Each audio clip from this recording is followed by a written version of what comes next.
Happy Yule, everybody.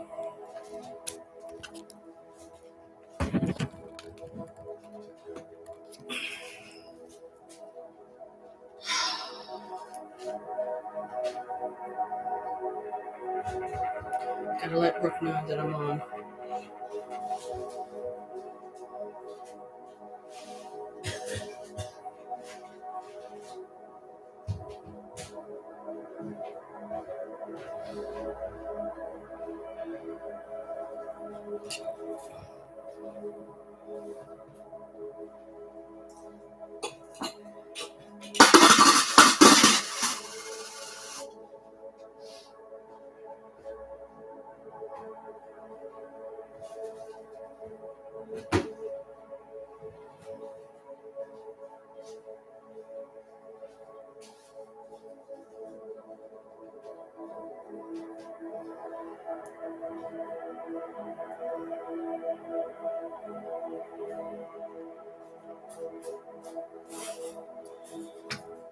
Okay.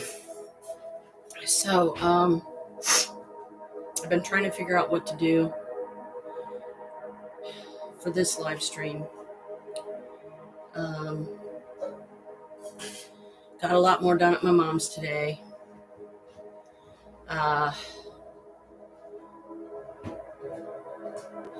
Hopefully tomorrow, everything will be moved.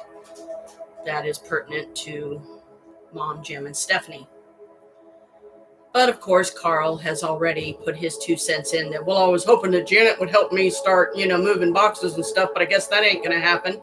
Well, no, Carl, it's not. I'm sorry to tell you, because I have to help unpack the new house because everybody else busted their butts to get packed up from the old house. So it's my job to do my part now, and I need to focus on getting Mom unloaded and settled and getting stuff put in storage that needs to go in storage, bringing stuff down from storage that she wants downstairs, so I'm sorry. I can't divide my attention between doing that for her and doing it with you. Hey, happy Yule. You too, hun.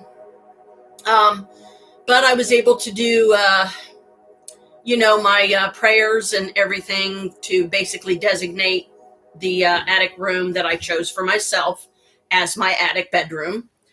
And the blessings of the day, of course, which partly was, I got that done over there. I'm going to be taking some magic stuff.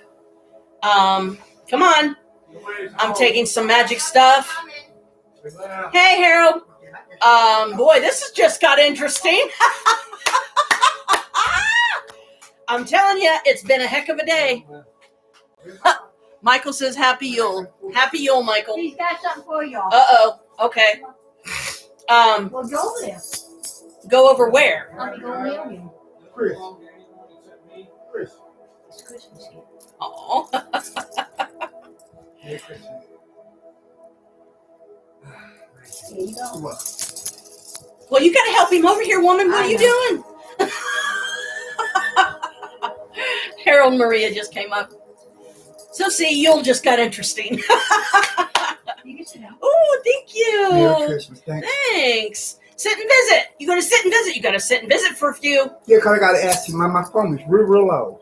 Oh, is it? Yeah. Did you hold it up? No, I left it downstairs. If you know where it is, Chris, you can go down and get it for her, or Chris I don't can know either where way. you put it at. Oh, you got it. Okay. Oh, he's got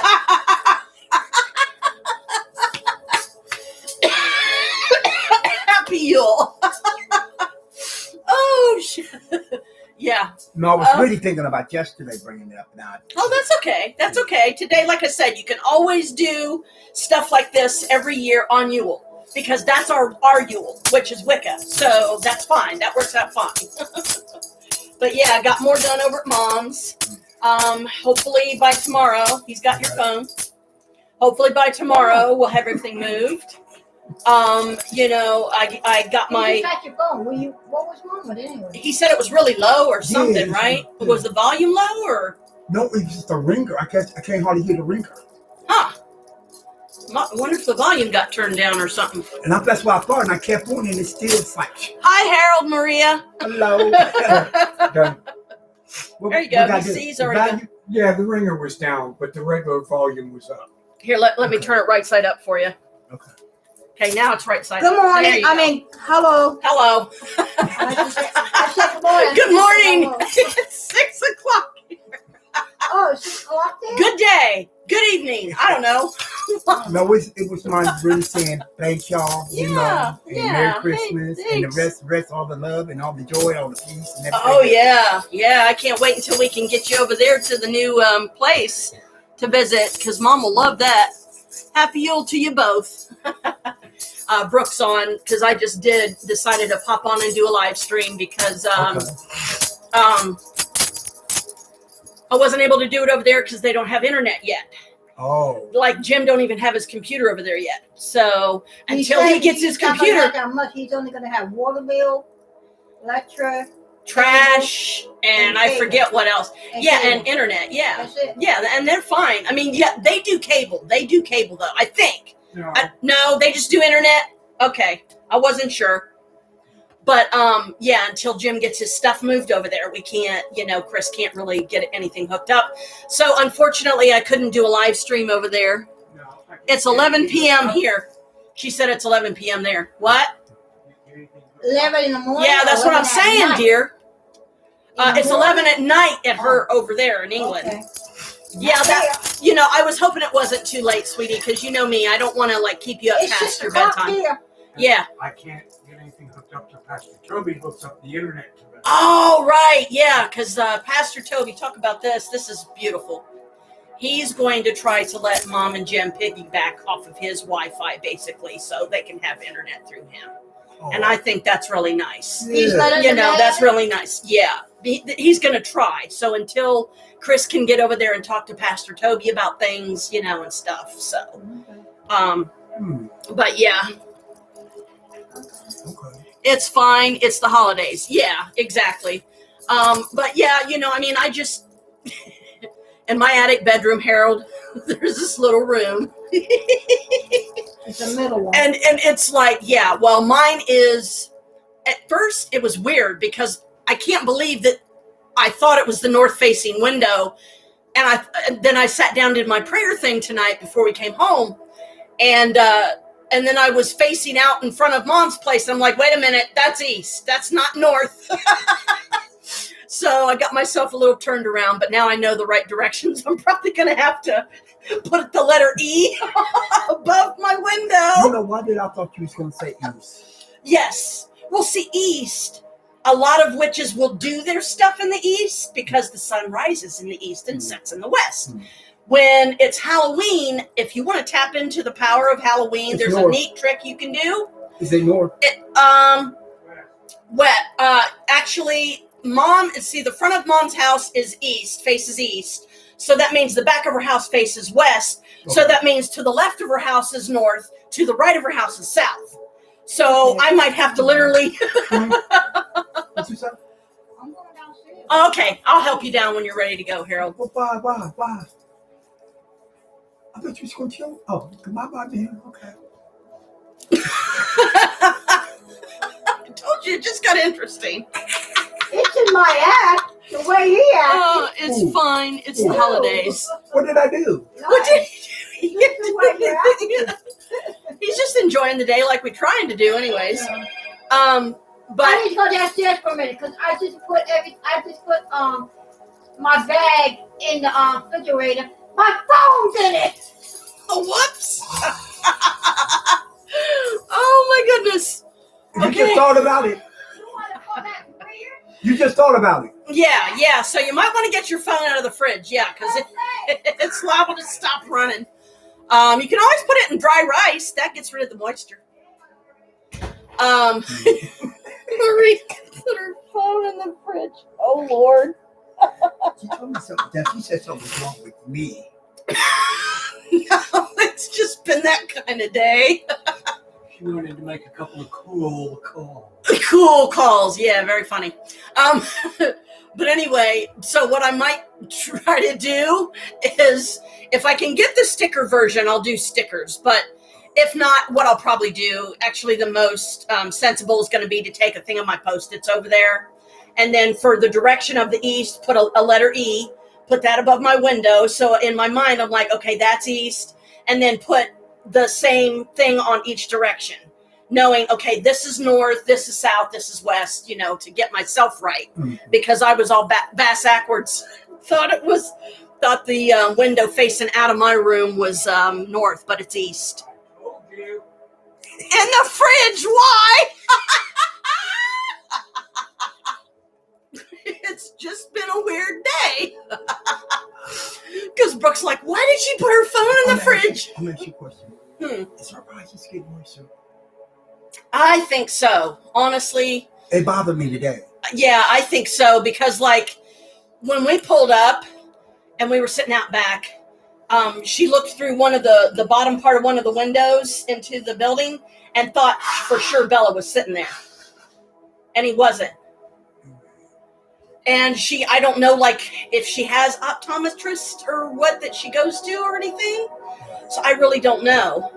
But, well, today, because I know since I changed some light bulbs in my kitchen, and I only did it for them. Yeah. And they kept saying it wasn't enough light. Yeah. And then they said, okay, it's brighter in here now.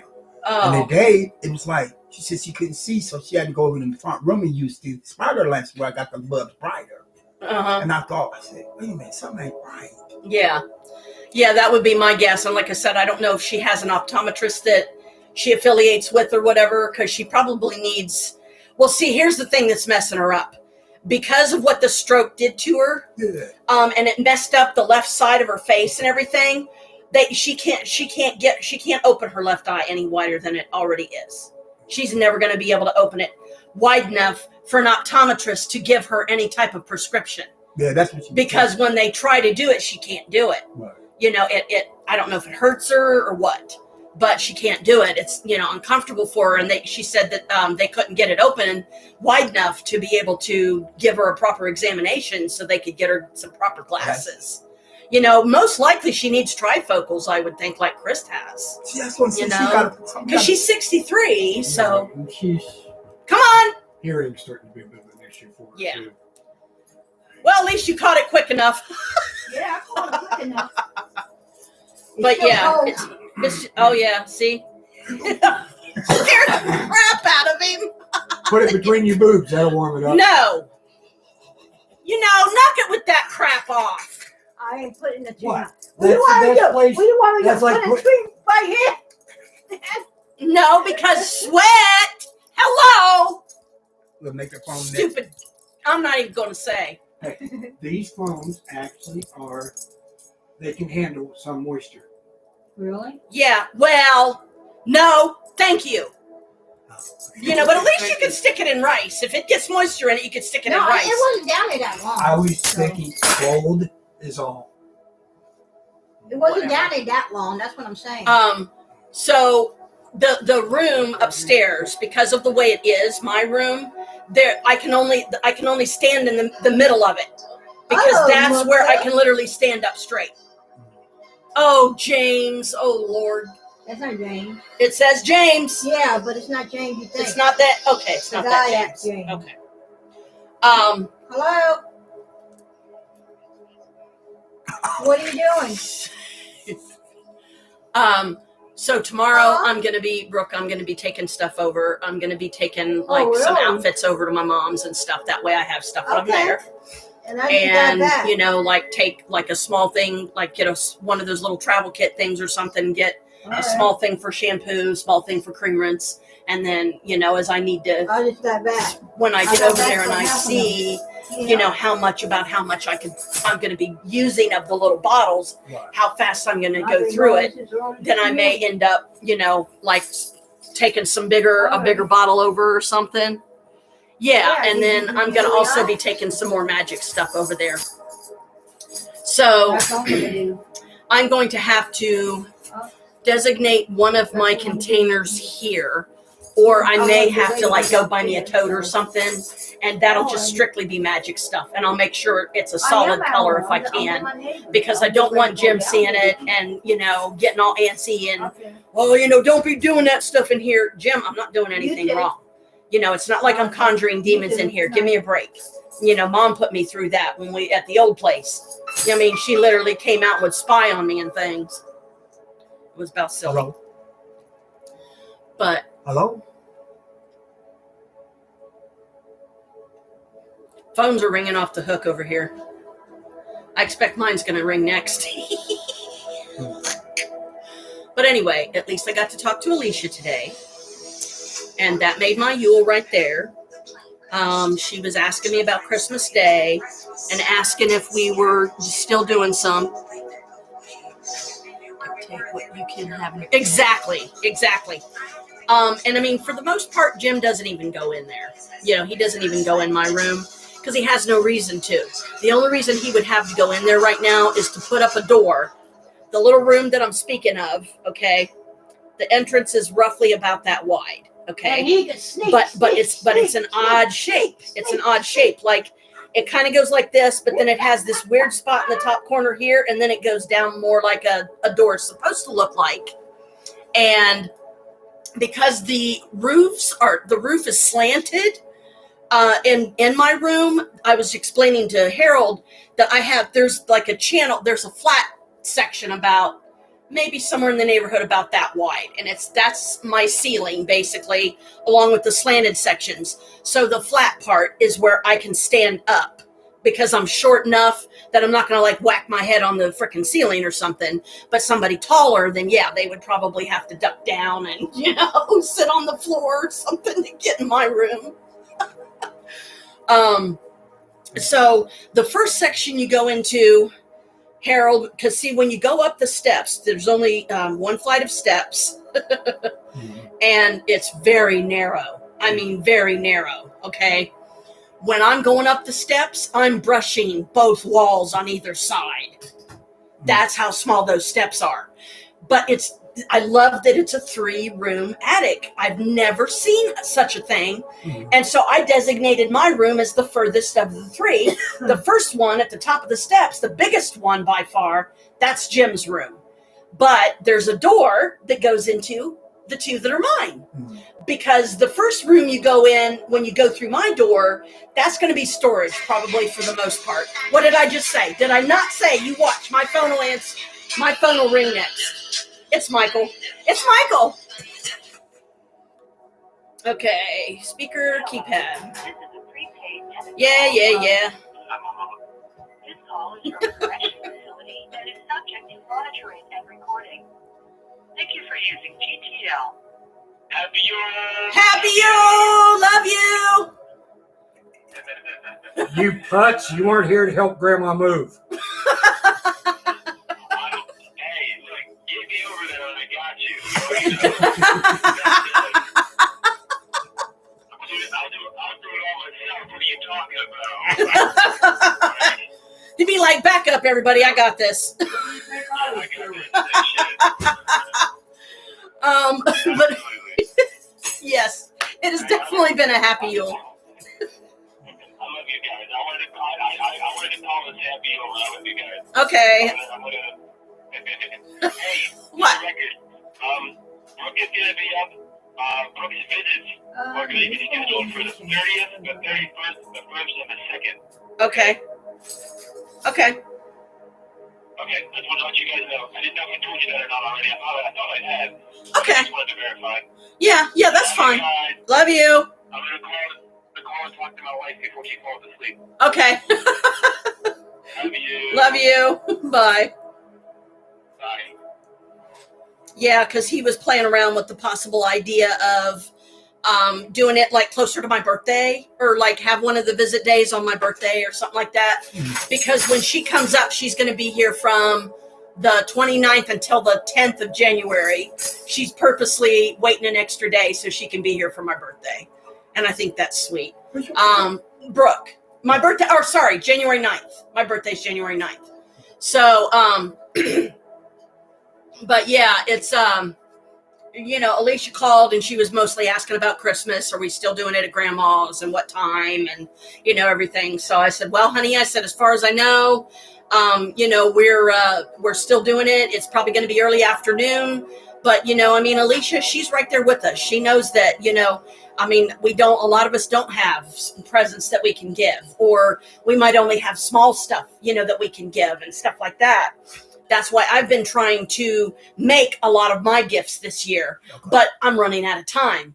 So I need to get my butt over to the Walmart and get me some yarn, try to get me some Christmas yarn so I can at least make a couple more for, somebody for Christmas, because the money's just not there. So, when you don't have it, you don't have it, And, it's something that we didn't expect that they were going to have to be moving in the middle of winter either. Yeah. But that just goes to show that Naomi's cruelty knows no bounds, because she did the crap to me when I was in New York, trying to see her for her birthday and everything. And now she throws our 90-year-old mother out on the street, basically, in the middle of winter. So she did Mom the same way, more or less, that she did me when I went up to see her. What? But the spirit, she's paying for it. But the spirit was turning things around. Like, this is not, she's not going to be just, she don't have a place to go. Yep, she's going to lose everything. She's going to lose everything. What? Naomi. Why you say that? Because she doesn't appreciate anything. See, that's when you can know. That's when you know how the spirit turns things around. Like, this is not the attitude. This is not the way you're supposed to do your family members. No, absolutely not. And it's like, but because she did, Brooke's like, waste of air. She is talking about Naomi, because she is. She's just, her cruelty knows no bounds. She don't care. She doesn't care about anything but Naomi and what Naomi wants, But you gotta watch I'm gonna make me You gotta watch out. Well, that's why I said, watch out when you touch, because you don't know who you touch. Yes, that is true. That's when I'm in the mood for And like they said, you gotta do something evil to somebody else, and you can turn around. It's gonna come back times 3. Yes, every time. And now she's getting what she deserves. Yeah. And it's just a matter of time, and she's gonna lose everything.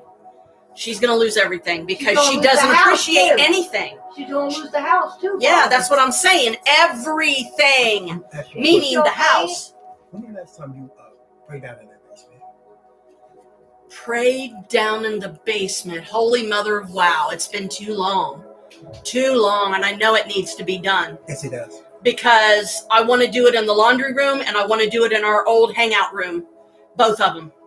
Because especially with it being this close to Christmas, that veil is thinning. So that even the mean nasties are going to be coming through there. Only I know I just picked up some at night. Yeah, you can tell. You can tell that there's something down there.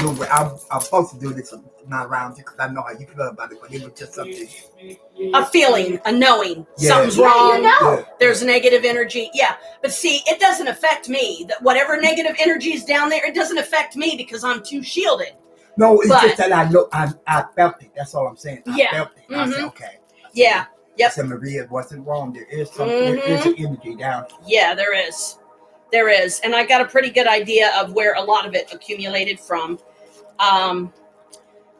Because when Will and Jay were here, and the weekend that they cost us that room, 5 minutes after, more or less, after I got the permission from the landlord to use that room the way we were using it, John took it away from us.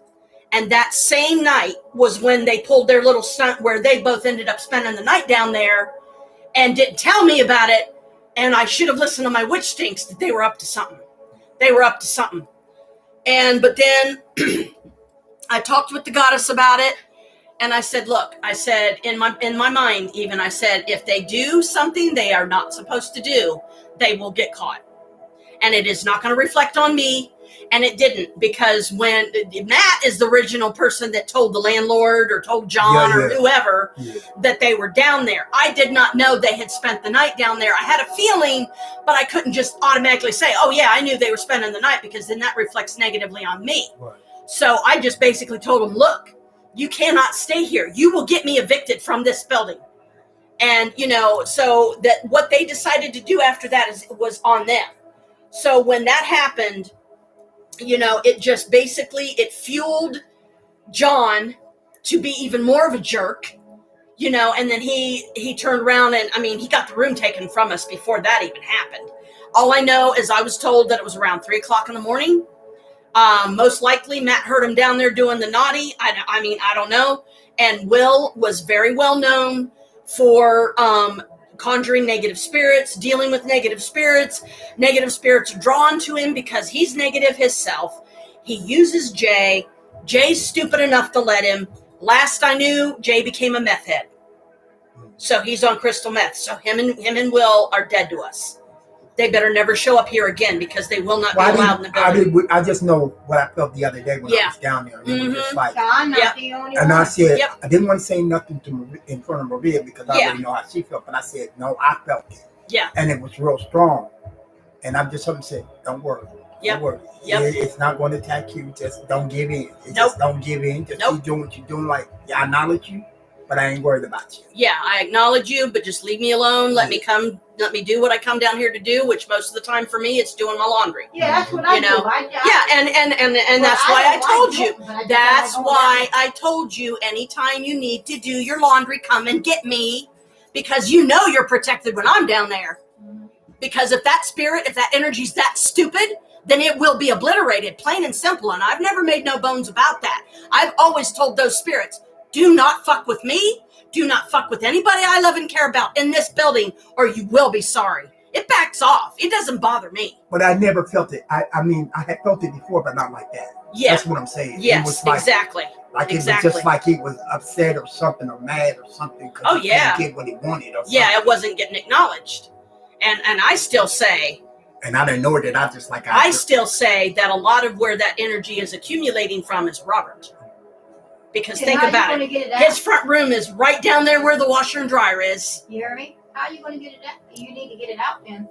Well, yes, but as you know, that requires sage, which I do have. I have to dig it out of my luggage, which I plan on doing tonight, probably anyway. I need my bell, which is also in my luggage. And I need holy water, which that I'll have to come downstairs and get the holy water that we have so that I can use that. So it's getting used. And, then I will do a cleansing and stuff like that. No, I just know it needs, just something to be done. Yeah. Yeah. And because it's the holidays too. See, there's two significant times that I know of for absolute certainty every year where the veil between the worlds are thinnest. That's Christmas at midnight or Christmas Eve at midnight. Because if you think about it, Christmas Eve at midnight, that's the 25th. Hello. Right. And Halloween at the same time. Halloween at midnight. Those are two significant times every year that the veil is the thinnest between the worlds. Now, remember, there isn't just two worlds we're talking about. We're talking about three, meaning spirit, astral, and earth. We are on the earth plane. When you astrally project, well, you're on the astral plane. When you're spirit, most likely you're dead, or you're a spirit, you died recently or you've been dead a while or whatever. So, but yeah, at midnight, it's always at midnight. And I knew it was coming. And that's why, it's like, okay, we pretty much got mom moved in for the most part. Okay. They should have the finalization of everything tomorrow. Okay. So, Jim, the only thing left is stuff in there that's still his. He's got to bring over his computer. He's got to bring over the table that is what he usually would sit his computer on in the front room. And because he's already got a place for it upstairs in his bedroom. Because when you turn left after you get up to his room, he has a west-facing window, and that's where he's going to sit his little table. Okay. And that's where he's going to sit his computer. He's already got his bed in the center of his room. Okay. And that's probably, most of the time, that's probably what I will try to do during the times in the future when I'm over there spending the night or spending a weekend or something. I will move my air mattress to the middle of the room, away from everything else, because I move around a lot in my sleep. So I'm going to have to get at least a queen size, to be comfortable. And then I'm not going to have it up if I'm not going to be sleeping on it. Okay. If I'm going to be over there and I think that I might get a hankering to take a nap or something, then I could always reinflate it or, whatever. Because what I'll probably do is I'll probably end up having to get me a little air pump of my own so I don't have to take the one from the house here to pump it up, and unless Jim's got like his compressor or something that I can use to where we can hook it up and it'll be inflated in minutes. But I need to get to the store to get those priced so that I know how much they are at like Target and Walmart, and decide between the two what is the best store to get it from, where I can get it the cheapest, but it's good quality stuff. Because it doesn't have to necessarily have the built-in pillow to make me happy, because I can always get me another angel pillow and a leg pillow, or I can bring my angel pillow and leg pillow from here, because I'm only going to probably be over there for a few days. So I won't have to get, anything but just the mattress itself. And, when it comes to sheets, I'm not worried about it. If I decide to put a sheet on it, I will. But for the most part, I probably won't. If I can sleep on it comfortably and just cover up with one of my fleece blankets, that's what I'll do. But the little room up there, it has pipes in it. It has carpet. And that is the type of places that spirits like to hang out. Because who's going to go back there? Okay. Usually nobody. Jim, I'm not going to wait on him, because waiting on him, God only knows how long it could be before he gets around to getting the door to eat, because he hasn't even so much as measured the area yet. So, and it's not very big, like a standard sized human, like one of us, can fit through it, but you would have to duck down to do it. Why would you want to? Because you can't go anywhere. There's, it's already crammed with stuff, and it's not very big of a space.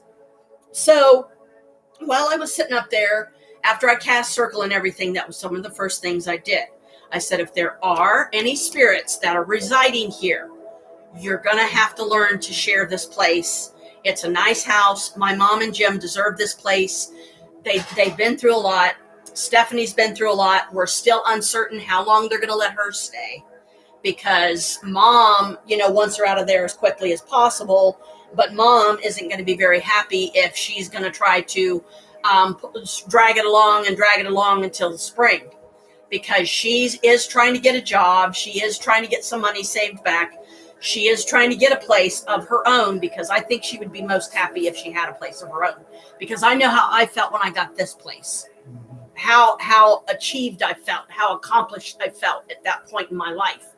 And, at least I had this place for myself for 7 months before Chris came along. And then it wasn't mine anymore. It belongs to both of us. And the cats and spirits and friends, and stuff. What kind of job she's looking for? She's got so many applications out there, Harold. I don't even know, really. I don't think there's any specifics necessarily. Just that she's trying to find any kind of job right now. But because she's a felon, see, it's going to be harder for her to get a lot of jobs anywhere, because you have to be, if she's going to get a job truly, she has to do it at a place that's okay with a felon, because she did time for a crime that she did not commit. Okay, both of her daughters, she's got 2 teenage daughters that were molested by their dad or stepdad or whoever this jerk was. The real dad. She got blamed for it. Okay. Oh, dad. It was the dad. She got blamed for it, so Stephanie did the time for it, but she didn't do the crime.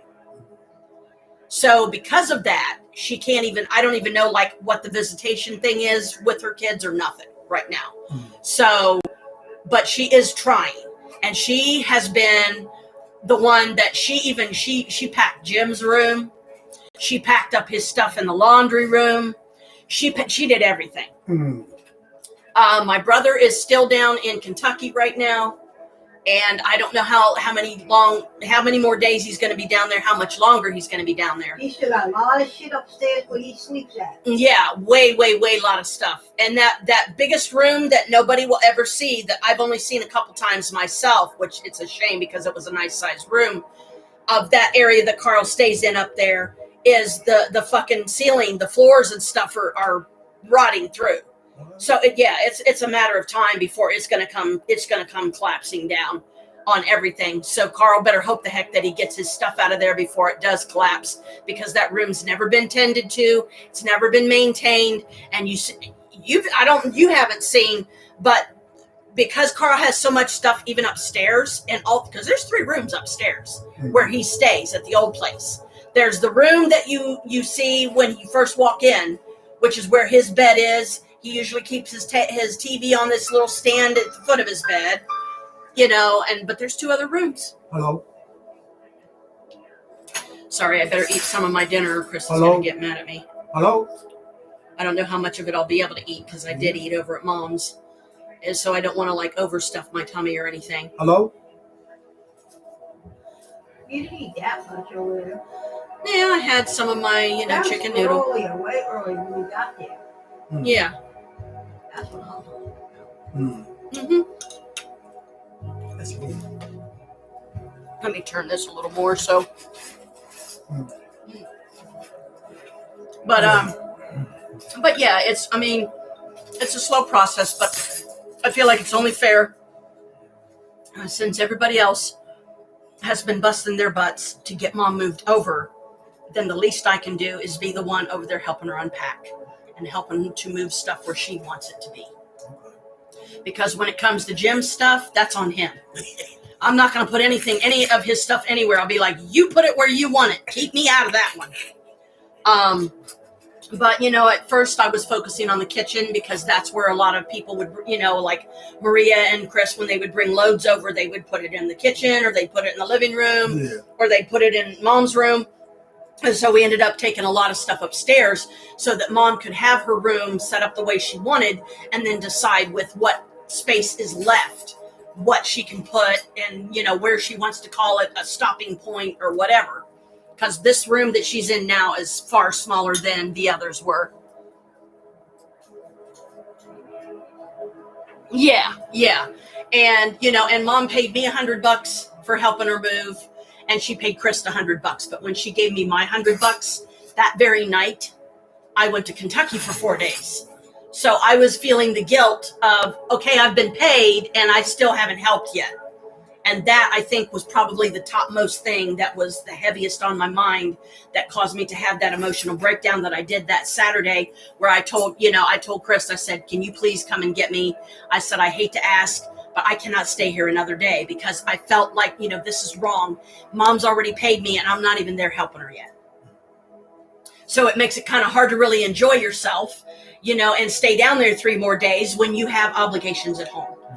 And Chelsea can understand that because they're going through it right now with Carl. And Carl's already throwing his fit that, well, I was hoping Janet would help me out. Well, sorry, Carl, but I'm not doing both. I didn't do a lot as far as helping move out of the old place. So this is my part, unpacking it a little bit each day, letting Mom sort through different boxes. Okay, where do you want this? Where do you want this? Do you want this in storage? Where do you want this?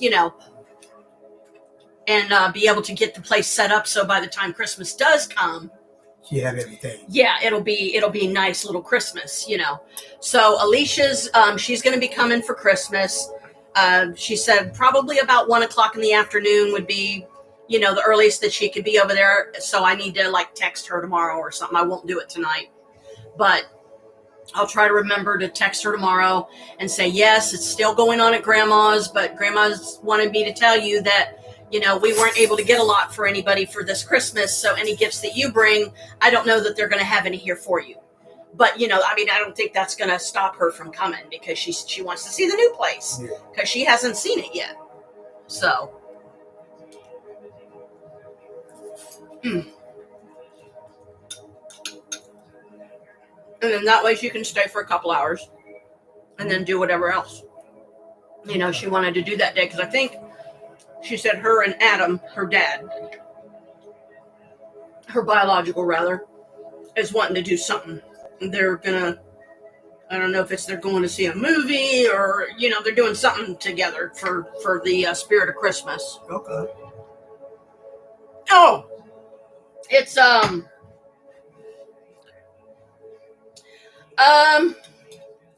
let's see. We've never really given it a name, but this is basically instant mashed potatoes with spices and herbs in it, and one of the noodle pack sauces things that we have that you could use as a side dish. And then, because Chris will make the mashed potatoes, and then he'll put the noodles on top of it.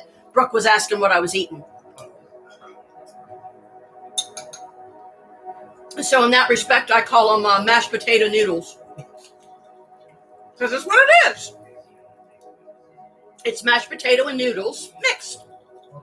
And potatoes are filling. Yeah. So a couple bites of that and I'll be like, okay, I don't need any more. Because I ate over at Mom's.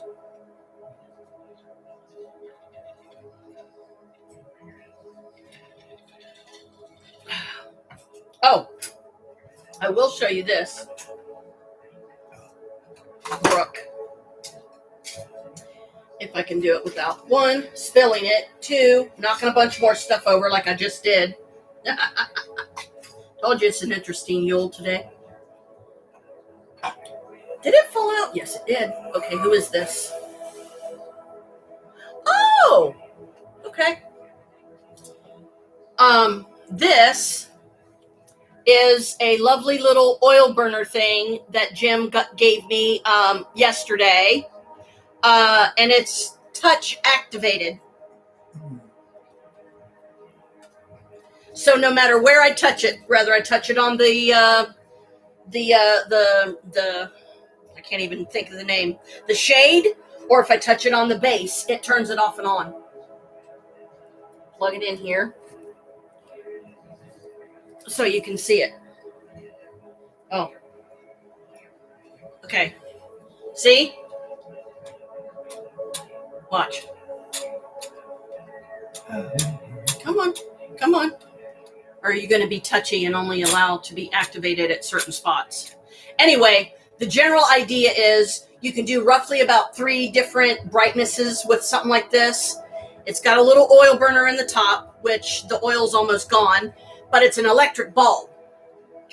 The little oil disc in the top is glass. So if you're going to use it, or what I try to do is I only do it at night, and it looks really, look how pretty it looks when I turn the light out. See how it really lights up? Yeah. And I've got a little bit of oil over here, but I just, because the oil is, the amounts are so small, I can't like put overly too much in it either, because once this oil is gone, I don't have any other oil, and until I decide to order some from like Creepy Hollows or something. So I just put some of my multi potion in it to give it something to scent the air. But it's a subtle scent. You know, I mean, the bulb is only maybe about that big, so it's not going to let off a very strong scent. The only way that you're really going to be able to smell it is if you're right up on it. Ow. Itching. From sweating. Ow, ow, ow. And my freaking hair keeps getting tangled in my ring. Yeah, and he knows that I like sun, moon, and stars. So he got me sun and moon, and then sun, moon, and stars, actually, which it would be easier for you to see if maybe during the daytime. There's like the inside of the shade is a silver, and it's glittery. What the? Oh, stupid roach. There's a freaking, that's a roach. That is a freaking roach crawling on the daggone camera lens, you little crappers. That was weird. So, you know, here sometime soon, I got to get the basement cleansed, both rooms, because I know, like I said, as it gets closer to Christmas, and especially with it being Yule today, that's when the spirits are going to be most active. That's when they're going to be, especially the negative ones, because they like to come around when people are at their happy times and try to make it miserable. So what better time than Christmas? You see what I'm saying? So stop them dead in the water by doing a cleansing and go, you don't do that here. Oh yeah, it's okay. It's just the stupid roaches. You know, they're always crawling across my computer. And it's weird that the image of it showed up way over there. You know? It's like, holy cow. Okay. You ready? Yeah. Okay, take our dear Harold downstairs. But Thank I just you thought for coming by. Yeah, because I haven't talked to you in a while, so it's like, yeah. Yeah. And it's Yule, so. Yeah. And I think Norma is up here yarning, so. Yep. No, I'm kind of tired. See?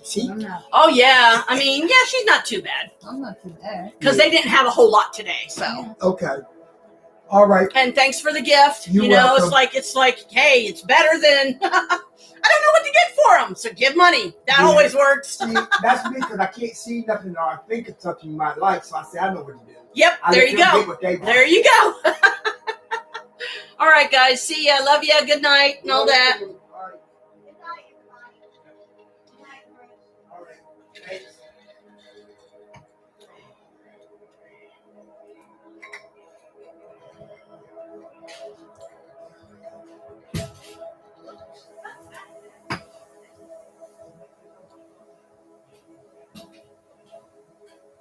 Have you and Dad opened your gifts yet? No. Do you want us to open them now?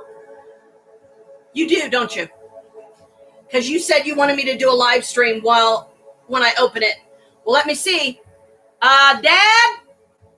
Brooke was just asking, do you want us to open them now? She wants us to open our gifts. I got yours in here. And sweetie, I'll say this now. Don't get upset, okay? I didn't want to say anything, and it's completely okay. But Chris has gotten this very similar kind of mug. I think he had a chalice version of it. I'm not sure. But this one's pretty because it has color on it. You know, the wolf is a different color.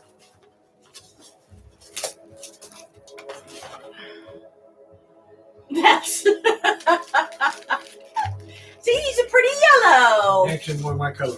Yep, he loves it. See, I told you he would. I told you he would. I told you he'd like it. Because he likes wolves, but he gets that a lot. He gets that same kind of wolf a lot. It's okay. Taco.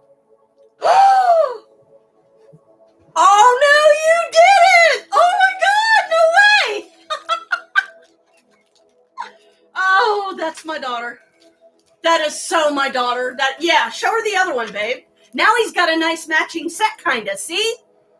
This was one that he got one year from my mom, and now he's got this pretty one. Wait a minute, does it have a star on its forehead? Oh, wow, that's weird, because when he was showing the one you gave him, it looked like it had literally had a star on the forehead. I'm not kidding. It was plain as day, and I'm like, that's why I looked at it again. Oh, you got me a pendulum kit. And dowsing rods, thank you so much. I've been wanting a pair of these. Now I'm really going to have some fun with the spirits.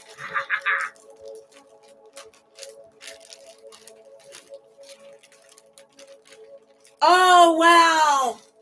And I love the little envelope. It's got this little envelope you can keep them in and everything. Oh yeah, baby. I love it. Uh-huh. Whoa!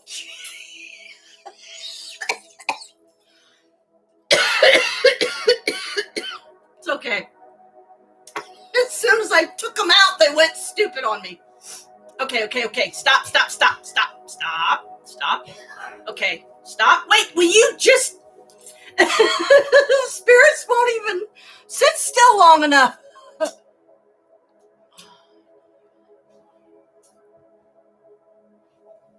Gift notes.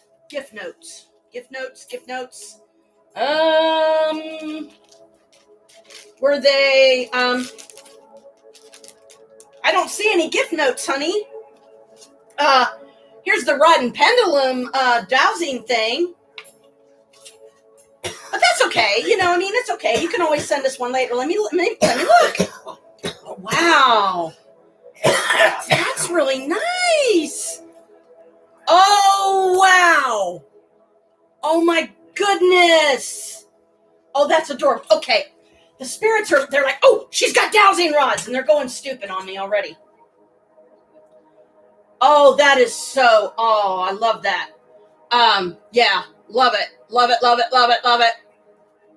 Oh, that is so cool. Maybe, no, rephrase, yes. Maybe, no, rephrase, yes. It's a Ouija. My brain is fried. It's not working today. It's okay. Yes, I'm getting. Oh, that's so pretty. It's a rainbow moonstone. But yeah, like Chris, he gets that wolf a lot.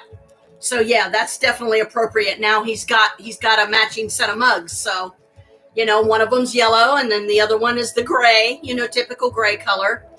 Oh, I love these nails, but I'm telling you, sometimes they're a pain in the butt. It's not yellow, it's blonde. Oh, that is so pretty. That is beautiful. So thank you, dear. Yes, I love them. I absolutely love them. and I will definitely try to go about using them here soon, believe me. Because I'm assuming that the pendulum is for this. And I mean, yeah, the dowsing rods, they could probably talk to a degree, that way. Okay, so let's see here. I'm reading the little pamphlet thingy. Instructions and tips to help you achieve results in the long practiced art of dowsing. The ancient art of dowsing. Dowsing means to search for that which is otherwise hidden from view. Dowsing, also called divining or questing. See, I didn't know it was called questing or questing. Questing, is the art of finding the unknown. Dowsers can find the site, depth, and volume of underground water, as well as archaeological sites, specific soils, oil and minerals, health imbalances, earth anomalies, and any sort of missing objects. Dowsing can also be used for healing and clearing energy in and around your home, which is definitely, absolutely welcome for sure.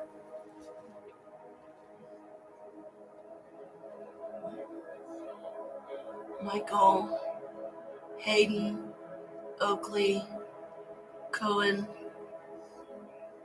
Kaylin, Dylan. Aw, okay. Well, see, at least now I know what the note said. I'm sorry they didn't include them. Dowsing is incredibly helpful in clarifying, setting priorities, and investigating. It infinitely speeds up your problem-solving abilities. The key is practice. Frequent use of dowsing tools increases your skill to locate what you seek with positive results. By practicing the art of dowsing, you will be able to access your intuition anytime you need to make a better decision. Dowsing continues to be a practical tool even in a world of modern technology. History of dowsing, I love that. See, any historical stuff, yeah, I'm absolutely going to love it every time. And I've been wanting a set of dowsing rods, so very, very well met, my love. Thought of. Dowsing has been practiced for thousands of years. Cave paintings dating back 8,000 years ago depict the use of divining rods. Ancient pictures of dowsing have been found in Egyptian and Chinese artwork. Water dowsing is as old as agriculture. The ancient Egyptians etched water diviners on the walls of their temples. In Greece, historical records document the widely practiced use of dowsing on the island of Crete in 400 BC. The Greek poet Homer referred to dowsing as rhabdomancy, which means divining rod in Greek. European miners used this technology in the 15th century to locate minerals. Dowsing has been used for hundreds of years in Germany to locate water and ore deposits. Today, police use dowsers to find people and locate forensic evidence. Dowsing rods are still used by water engineers to find water for wells and locate water pipes. So see, that's awesome. Directions for dowsing rods, directions for pendulum, and tips and tricks. So yes, I will definitely enjoy using them for sure. But now the spirits are like, ooh, ooh, ooh, what do we want her to do first? What do we want her to do first? Yeah, absolutely. Absolutely love it. Yes, absolutely. Oh, you poor thing. No. Get it yourself. Okay, where'd the baggie go? Baggie's hiding from me now. Baggie, where did you go? Baggie to the pendulum for the blue bar. It's in here. It's probably sticking to it. Yeah, there we go. It sticks to it because this the little wallet envelope thing. It has it kind of a interesting texture to it. So something like a little plastic, Yeah, if I can get my my table cleared off here, then maybe I can do some stuff with both of them here in a little bit. Okay. But let's go with the easiest right now. Okay, let's see here. Set up 2 dowsing rods, pendulum mat, carrying case, and instructions. Okay. I was just looking on here to make sure that I didn't miss it, with the the notes and stuff. Okay.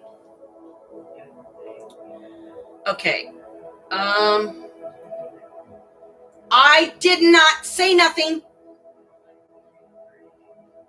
And these things are already going nuts. Okay. Stop. Okay, stop for a minute. Stop for a minute, please. Stop. Okay, are there spirits here? If so, cross the rods. Oh, this right one's going wah, back and forth. Come on, you can do it. I believe in you. I don't know if you can see them moving. Okay, stop. Okay. Is there a particular spirit that wishes to be acknowledged? If so, cross the rods.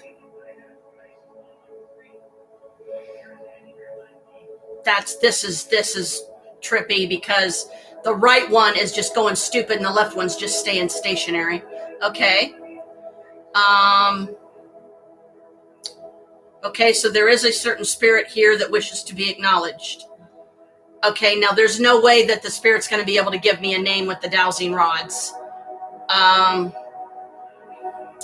Okay, so we got to think of different questions. Okay, is this spirit someone that I know? If so, cross the rods. Okay. Are you male? If so, cross the rods. Okay, stop. Okay. Are you an ancestor of mine? If so, cross the rods.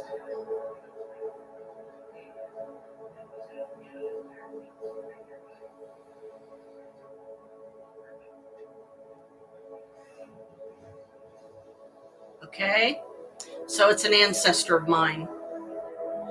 Are you an ancestor that I knew in life, that I met? If so, cross the rods.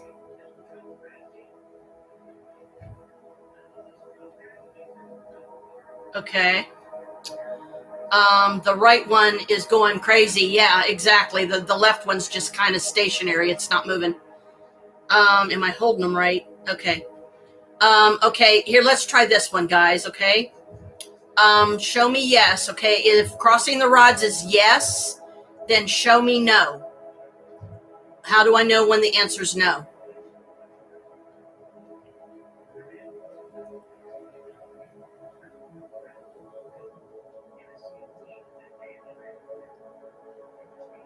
Okay. That's okay. I'm new at this too. Okay. Is there a particular reason the right dowsing rod is more active? Yeah, how can they answer that? They can't. Okay, can you say yes or no? If yes, cross the rods. Okay, go ahead. Okay, so does this mean no? Okay, now they're both stone still. Okay, let's try a different one. Would you like to confirm, if you have this knowledge, if there are negative spirits downstairs in the basement?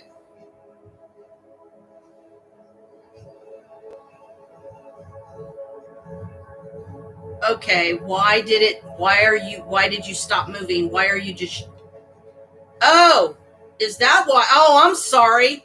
My bad. Okay, I'm sorry. I was holding them wrong. See, you can tell. Okay.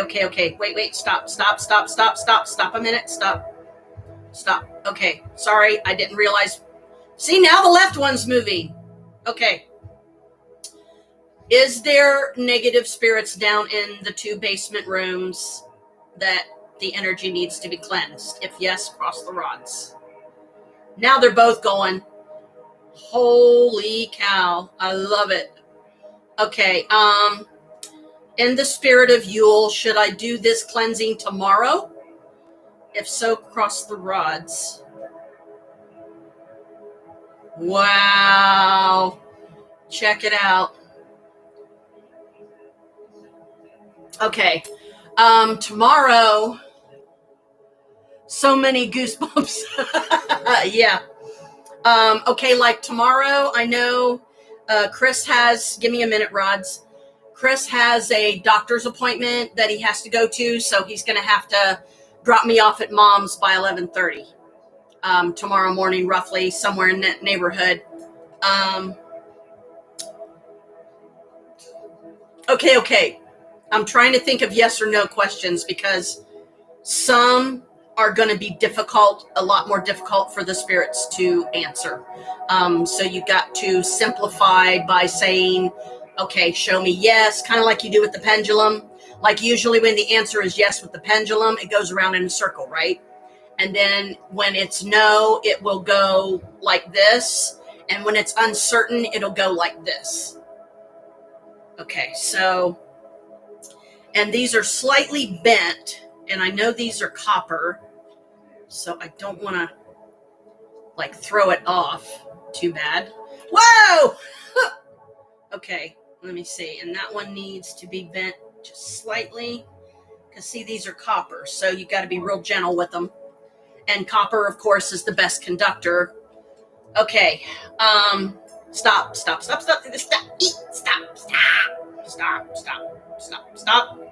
please. Okay.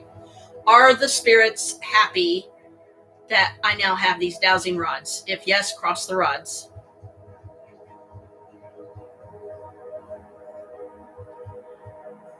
Okay. See, they're working, they're behaving. Thank you. Okay. See, sometimes I'm asking with my mind, so it's answers when I ask it with my mind because I'm trying to think of what to ask. Okay. Okay. I'm going to name some names, and if you are one of the names, cross the rods to let me know the answer is yes, okay? Okay. Okay, stop. Okay, is Princess Diana Spencer here?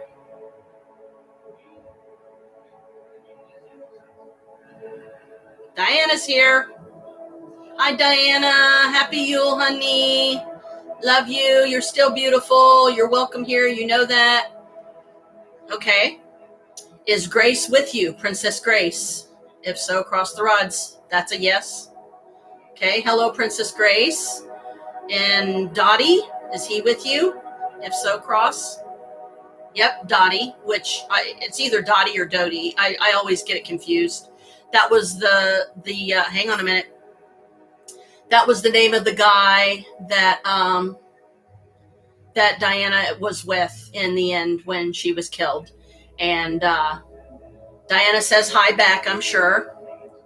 Okay, I think it okay. I think this is wow. Good Lord, look at these things. I am not, that's crazy. Hoo-wee. Okay, why are you pointing this direction? Why are you guys pointing this direction?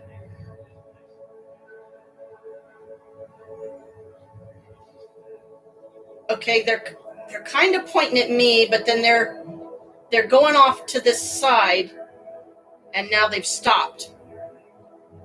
Okay. Happy Yule! I'm so glad I got them for you. This is amazing. Yeah. It is. And okay, trying to think of some other questions. Okay.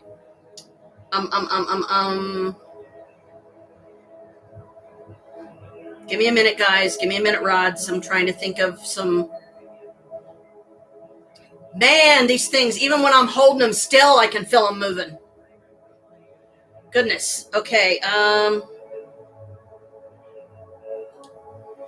So tomorrow, the only time that I will probably be able to do the cleansing is I'll have to do it as soon as we come back from my mom's, whenever that is. Because Chris's appointment's like 12:45 tomorrow. So that's why he wants me to get over there to Mom's at 11:30. And yes, I will absolutely take these babies with me and continue working with them. Okay. Whoa. Guys, come on. Oh my God. Okay, stop, please, for a minute. Stop. Okay. See, I'm not even asking anything and they're going crazy. Okay. Can you go stop for a minute, please? Okay. This negative energy, is it down in the laundry room that everybody uses? If so, cross the rods. If not, go straight forward. Okay, so that's a no. Is this energy in the room that we used to use to hang out in? If so, cross the rods. Come on, you can do it. You can do it. Come on, I believe in you. You can do it. Okay. Is this energy partly because of Will and Jay? If yes, cross the rods. If no, go straight. Okay, that's a no. Okay, is it because of what I said earlier? Is it because of Robert? Okay, now they're going stupid and going crossing. Okay, so Maria Brooke, as you know, you probably heard her in the background talking about it. She's always afraid she will not go down there to do laundry by herself, even in the middle of the day. Okay. There is some negative energy down there and it likes to hang out primarily, I think, in actually the 2 of the 3 rooms down there. Now, spirits in general tend to like to be in dark places. Okay. They're going to go to the darkest, most coldest place in a building. And well, why do you think there's always so much activity in a basement? You can't get any closer to the ground than that, right? You can't get any closer to the earth than that. And why they like to have a lot of activity on, say, the 3rd floor is because of the number 3. And 9 times out of 10, it's negative spirits, most likely demons, but not always. Because to me, by definition, any spirit that is harmful to any living human being or animals or anything like that does not have to be per se classified as a demon. To me, it is, simply because it is a dark energy. And demon is such a broad term that a lot of people will say that a negative spirit is demonic. Because if a spirit's hurting others, to me, it's nothing good, obviously, you know. And I guess, my nose is running, sorry. And yes, I have on leggings right now that have Christmas tree bulbs all over them. So I'm kind of Christmassy. The shawl my mom gave me yesterday. So this is just kind of, you know, I wear it around the house, and I've got my striped top underneath that I wore under my sweatshirt today. So Maria, she don't like going down there. Harold, you know, as you heard him earlier, he felt the energy down there, and he felt that it was negative as well. And so that's my cue, just to be on the safe side. When I go down to cleanse those 2 rooms, I'm cleansing both. That way I cleanse the room that we used to hang out in, which oddly enough is the very same exact room that I summoned Guzion in. So it makes sense to me perfectly that would be the central hub of where these spirits are still hanging out. Because I feel that when I go down there.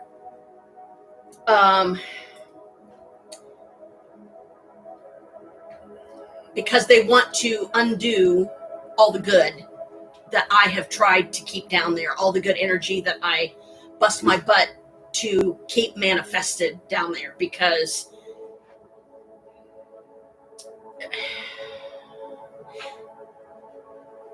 a demonic force like Guzion is not going to take rejection very well.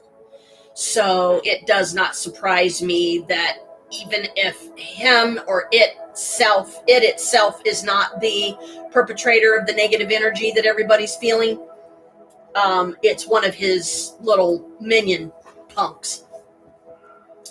But whatever it is, unless I can get myself up earlier than we plan on leaving tomorrow, which maybe that's something I should at least try, is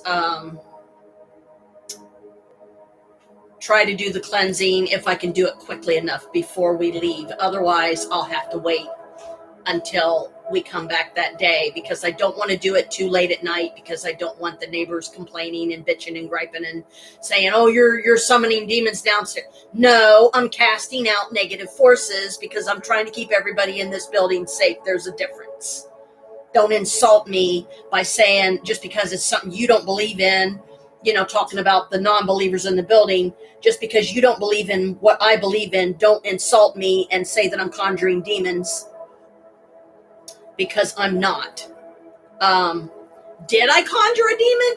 Yes, I summoned Guzion, but then I snapped out of it in time, and I'm very glad that I did, because I would have never been able to live it down. I would have never been okay ever again if I would have not only fallen trapped to that myself, but taken innocence.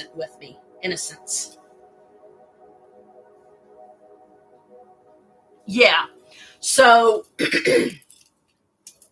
because Jay and Will, for instance, were cast out of here the way they were, it was not done by me. I was not the one that cast them out. I was simply the one begging them, don't stay the night down here, because if somebody hears you, I could get evicted, because this is not a flop house. You and Jay have gotten yourselves in the situation you're in right now. Don't make it our responsibility to get you a place to stay, and don't come down here thinking you can stay down in this basement and get away with it. So sure enough, they got caught. They were cast out. We took all of their shit, put it out to the dumpster. Whoever walked off with it, well, they walked off with it. I didn't go through their shit. I didn't want to go through it, because I don't care how powerful of an object magically they had there. I don't want nothing to do with it. I don't want it in my house. So Robert, let me give you a little bit of understanding of him. I know I've probably mentioned him before, so I'll try to keep it positive. But Robert is a black guy, an older gentleman that lives here in the building. And with some people, they may say, well, why are you saying specifically that he's a black guy? What difference does it make? Well, it doesn't so much make a difference if they're black or white. It's their intent and the things that they do that are inappropriate. Like when Robert first moved in here, he was constantly bringing Maria plates of food. Maria did not ask him to do this. And she did not, go down and start offering him plates of food. So at first I thought, well, that's nice of him. But then there was always this feeling in the back of my mind saying he has sinister intentions. Watch out. Sure enough, without being too inappropriate, but blunt at the same time, he showed up at Maria's door one night in his boxers. Okay. Now, I'm sorry, but you can't be more obvious than that, what your intent is. And he was having naughty thoughts about Maria as she was sitting on her couch watching TV. He was sitting on one end, she was sitting on the other. She made him leave.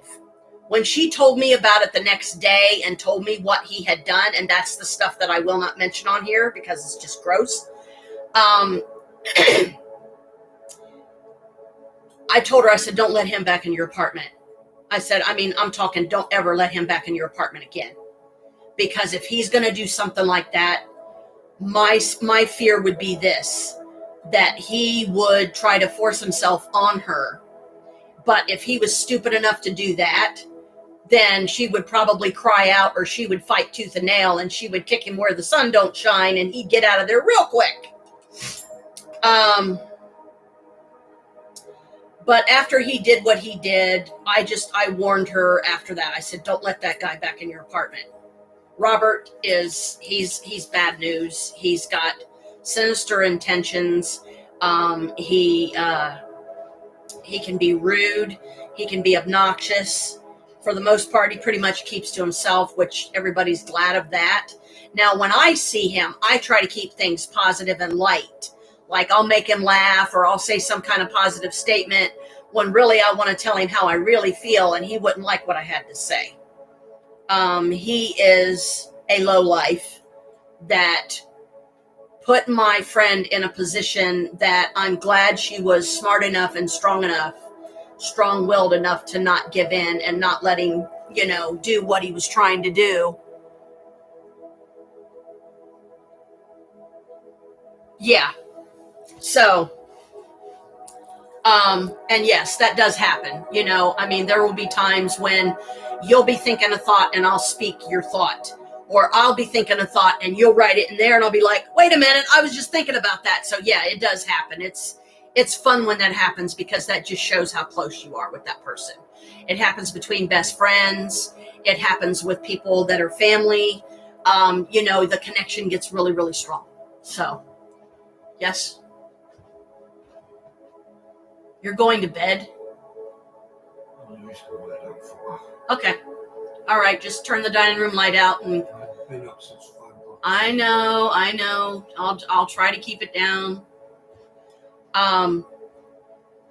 But so now that Harold, okay, to get back to the nasty spirits down there, now that Harold has actually felt this dark energy and he can tell that something's not right, then I will definitely, that's my cue to go down and deal with it and put it in its place and give it one chance only to leave willingly. If it leaves willingly and promises never to return, there won't be an issue. If it leaves but then comes back and tries to bring others with it, they're all going to be obliterated because we will not tolerate that kind of energy in this building. Somewhere around here, I have some banishing powder and some banishing oil that I made not too long. Actually, it has been quite a while ago now, but it should still be usable. And I only have a little bit of each. Banishing powder and oil, basically what they are designed to do is to get rid of unwanted persons or unwanted energies. So if you have some banishment incense, loose incense, or some banishment powder, or some banishment oil, you could use a combination of all three if you see fit. Like if you say you have a taper candle and you do a banishing oil, I would not recommend getting any of the oil on your hands because it's designed to cast things out. It's designed to get rid of unwanted energies. Okay, go ahead. Because I probably have to go to the loo here soon in a minute anyway myself.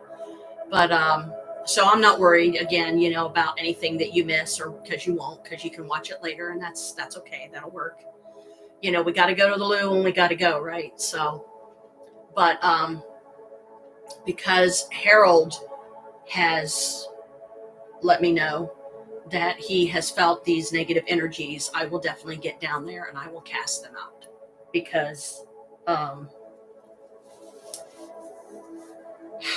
when you have negative people in the building, then it's usually a given that they're going to draw negative energies. They're going to draw negative entities. And yes, sometimes demons. So my plan is one of these days when things are a little bit more settled down and I've got Mom significantly unpacked enough and I have a free day to myself where I can just sit here at home and relax and not be required to do anything that day if I don't want to. I will dig out my banishing oil and my banishing powder, see how much of it I have left of each, and then just try to make some more as soon as I can get the ingredients to do it again. Okay. Now that he's going to lay down and she's in the loo, let's have some further fun, shall we? Okay, now come on. Can you guys not do that, please? Please stop. Okay, stop. Wait for me to ask the question first. Okay? Okay? Okay. Okay, Diana, Princess Grace, Dottie, I'm glad you're all here. Thank you for coming and spending this Yule with me. Help me to keep my voice reasonably low because my sweetheart, okay, you're back.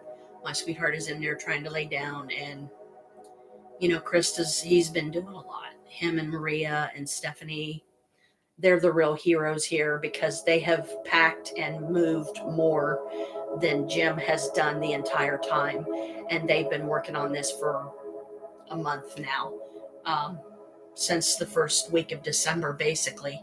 So, yeah, I'm going to ask a question up here and see if it answers. Okay, so nobody else, only the spirit that I am asking if that spirit is here. Okay? Okay, stop. Please stop.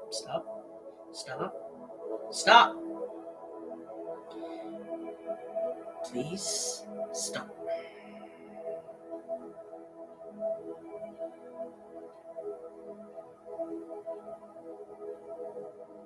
Oh, what the heck, it's Yule. Is Colin Gabriel Rowan of the Paranormal Files here?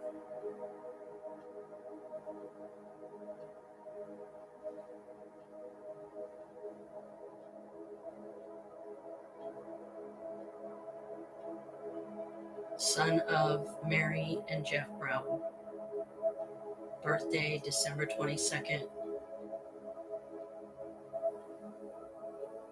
1996, 95 maybe?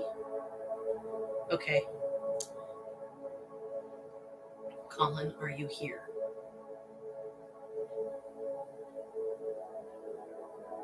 Cross the rods if you are. You know how these work.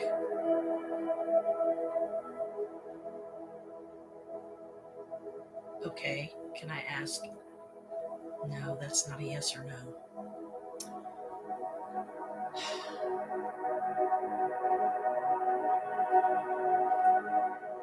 Why are you here?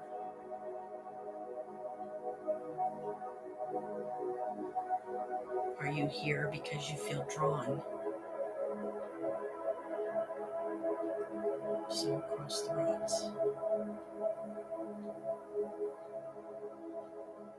Okay.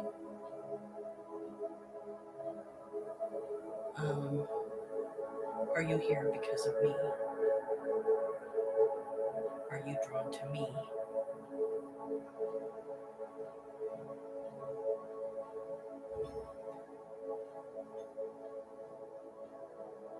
Wow. Okay, so does this mean then that you have successfully achieved the astral projection? So, like, your mind is here. Oh, I was holding them wrong. Sorry. Look at these things.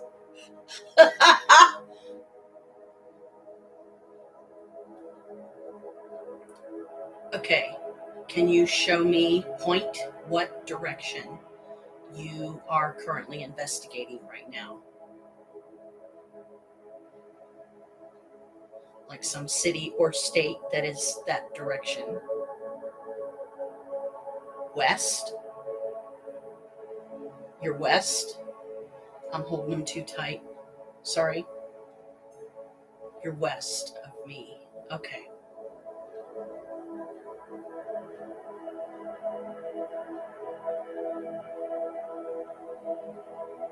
Northwest? Okay. See? Now that was good. Apparently he's northwest of me right now, isn't it? And bear with me, guys, because you can tell I've never had a pair of dowsing rods before, so I've got to get used to how sensitive they are, and I got to learn to use them properly. properly. Okay. Which includes holding them.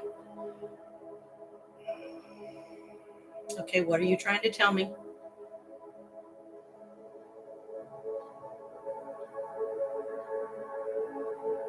I'm live streaming, yes.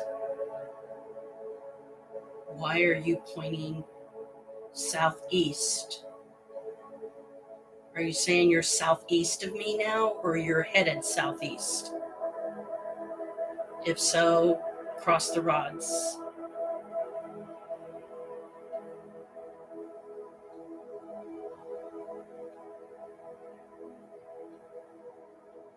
Okay, so your next investigation is southeast of here, but you were currently northwest? Hang on.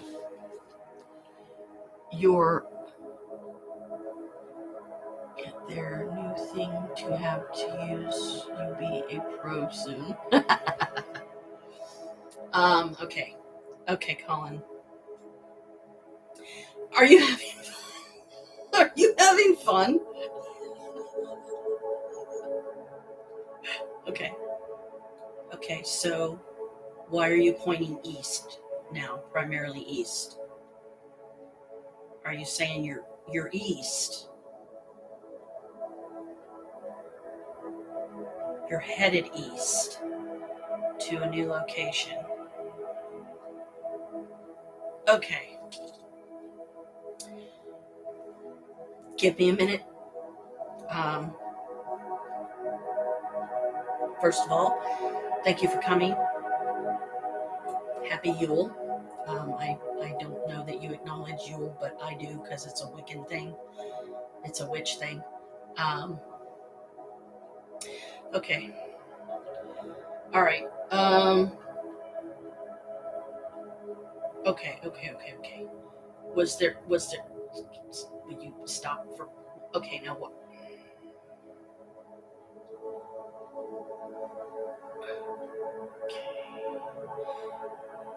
Okay, now you're pointing east and west.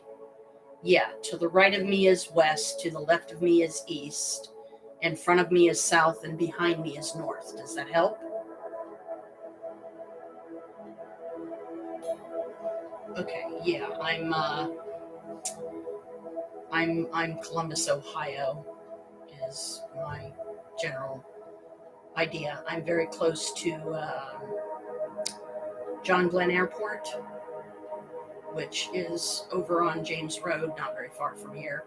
Maybe about a 20-minute drive, roughly. Okay, so now you're facing south and west.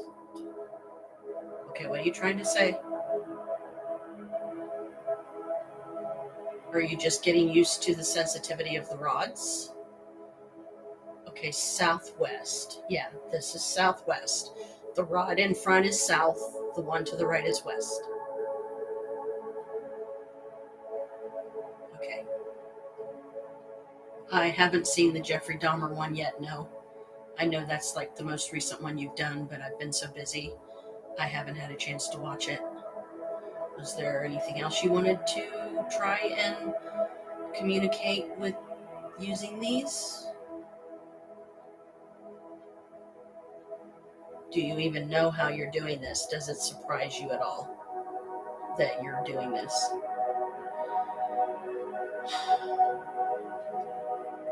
I end up gripping them too tight.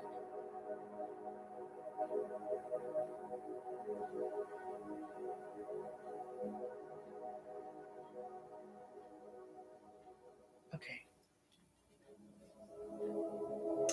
Yes. If you were wondering, Colin, the lovely young lady on here in the blue, her name is in blue, Brooke Sutton. She is my daughter-in-law. She's engaged to my oldest son, Michael, which is like, I believe, 31 now. Brooke is in England. She has 3 boys. She has a 2-year-old, a 10-year-old, and a 12-year-old. Hayden, Oakley, and what was the other one? Hayden, Oakley, and I can't think of the other one. But she named her 3 sons earlier. Okay. Yes, this is my first set of dowsing rods. Okay, is there somebody else that would like to speak with these? Okay, why are you pointed east and west? Okay, now the left ones. Are you trying to tell me you're to the left of me? Or are you to the right of me?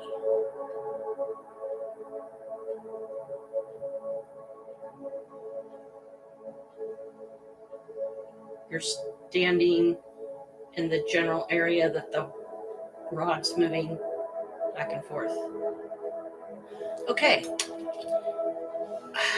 Sorry, these are really light. But that's what makes them good conductors. And yes, this is my Yule gift from my lovely daughter. And this also came with a pendulum kit. Let me put the rods down for a minute here. And this lovely little thing here, which, have you ever seen a Ouija board like this, Colin? Here, let me hold it up so you can see it. Look carefully. This is a Ouija board. It's a cloth Ouija board. It's just slightly different because it has a rephrase spot. And the bottom of it's dancing. I think he likes it. He likes it. So let me clear off my table. And this is the pendulum that comes with it. It's kind of looks like rainbow moonstone, because see, this ring is a rainbow moonstone. So it kind of looks like a rainbow moonstone, but I think this is man-made opalite or rainbow moonstone. Either one. It's still pretty. I love it no matter what. Okay, let me move this. Let me see. I hardly even ate any of my dinner. Forgive me. Mashed potatoes and noodles.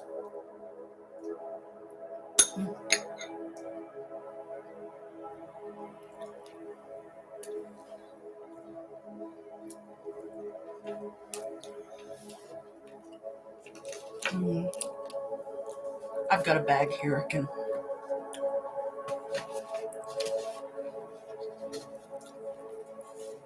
put stuff in. Stuff that I really don't need right now. My sunglasses, better keep separate. My scissors, keep those out. A lot of this stuff I can just move. Don't let me forget to take these tomorrow, because I may have to end up using them. Oh, I'm sorry, Colin. I wasn't asking you really. I was asking one of my spirit guides to help me remember to take those sticky hooks, because I might have to use them in my new room. Woo! See, now my thing is. Okay.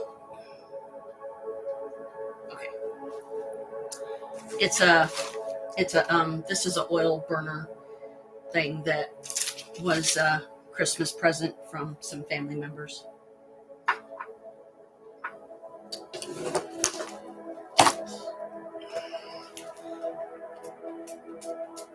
Amari is one of my favorite perfumes.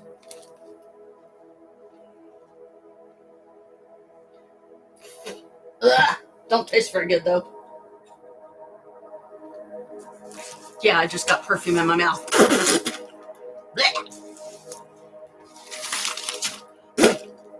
Seriously.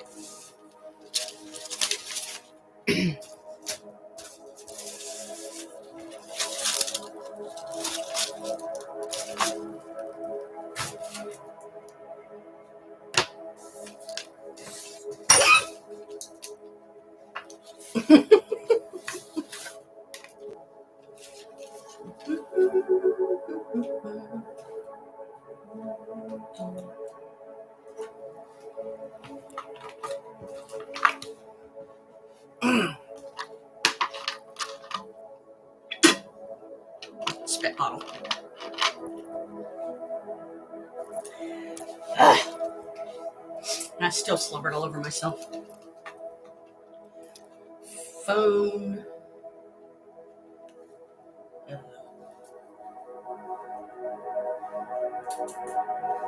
Phone. Yeah, I'll just put it here. No, I don't want to put it in a bag because I'm afraid I'll forget. Whoa. Same with this. That's some special shampoo. I've got a scalp condition that's been giving me trouble. Not to mention I just had a battle with head lice. So it's good that you're only here in astral form right now because I don't want to give this to anybody. Pretty sure the bugs are done and gone, but I still have powder in my scalp. This is the last of one of my pictures I was coloring in my gel. This is my skull gel book. Whoops. Getting a case of the dropsies. Yes, it's because you're here, Colin. You do that to me. No, don't get me wrong. I'm glad you're here. I appreciate, that you've come by and you come by on Yule and stuff. And at least kind of give me an idea of where you're headed, or that you're, I don't know, east of me right now or whatever, investigating, or you're on your way to a location east of me or something. Okay, now I don't know if we'll have more versatility with the pendulum here or not, because I can't really put the table in front of me. Yeah, that's a lot of the powder. It's causing my head to itch. I mean, I can try to put it in front of me, but easier said than done. Okay, it's probably about as good as I'm going to get. Okay, Colin, you going to help me break this in?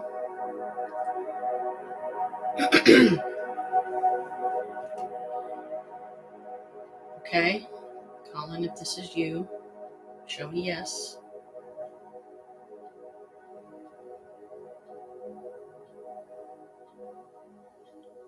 It's going crazy. Okay. Do you think there's more questions that can be asked using this as opposed to the dowsing rods? If so, point to yes.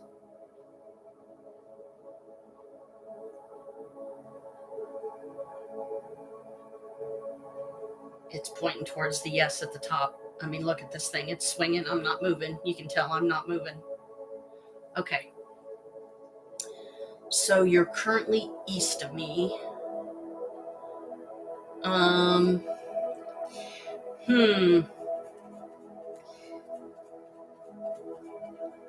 Okay, here's a good one. Can you, with these numbers, spell out your birth year? Okay, 1.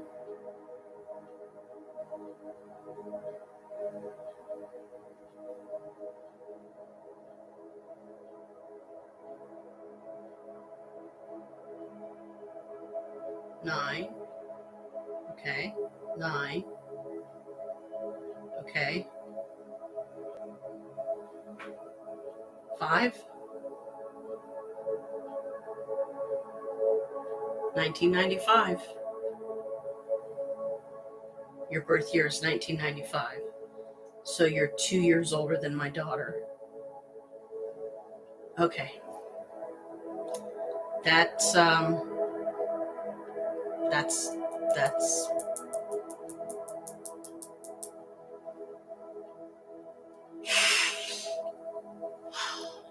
it's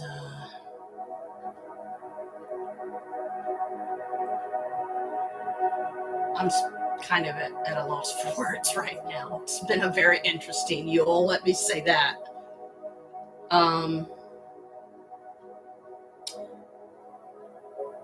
Okay, would you, now this is going to be the hard part, okay, because I have no idea.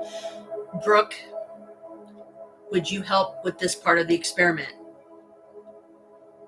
Get a pen and paper and write down every letter that Colin is about to spell out for me on this Ouija board cloth thingy here.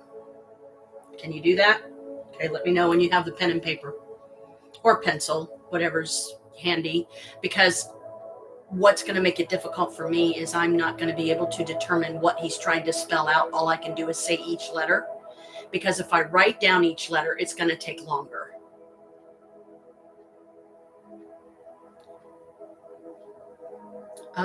But we can try. Just if you can get a piece of paper and pen, let me know. Okay, Colin, since you seem to have the floor here. No, it's okay.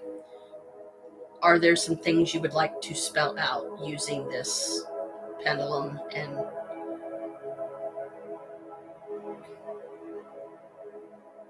okay, go ahead. Here, I'll even move to the first of the letters.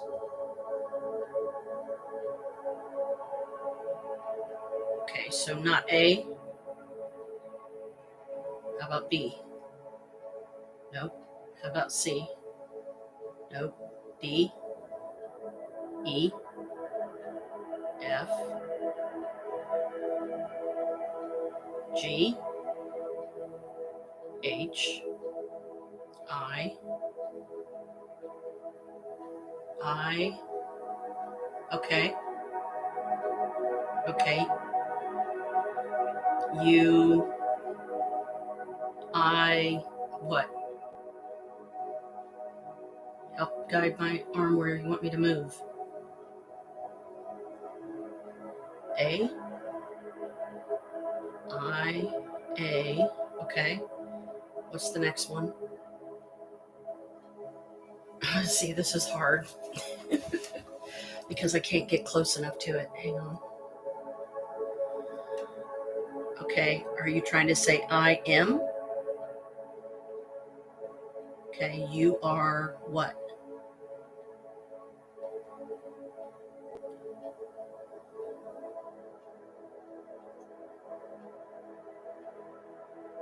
Guide me to it.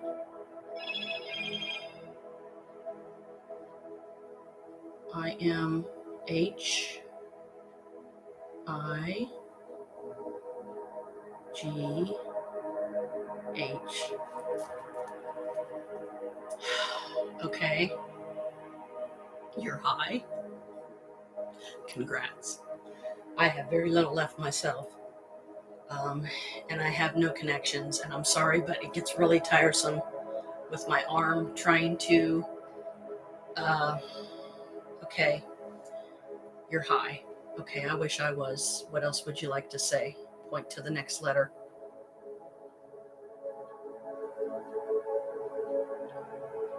F. Okay.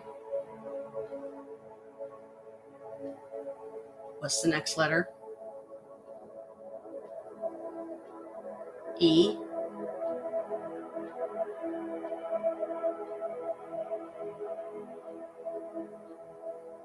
D.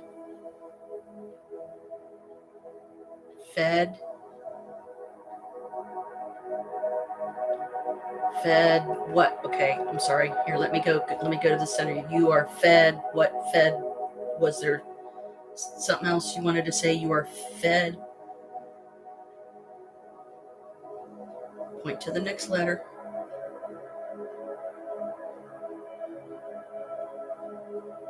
U. Okay. All right. Point to the next letter. P. Fed up. Fed up with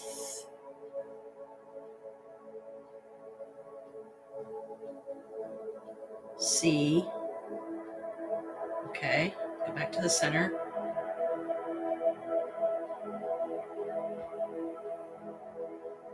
O. Okay. Go back to the center. U. Okay. Next letter. R. Wait a minute. You're fed up with Courtney? Circle of yes. What? Why? Did you guys fight? Or have a fight? He's saying yes. Are you having second thoughts about the wedding? Thinking that you're moving too fast?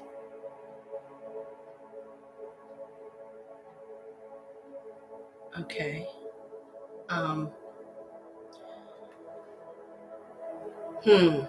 Yeah, that would be, I'm sorry to hear that. I'm sorry, I can't do more communicating. Let's go back to these.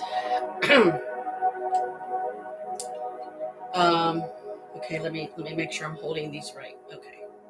Whoa. Okay. So, are you going to postpone the wedding, cross the rods? If yes.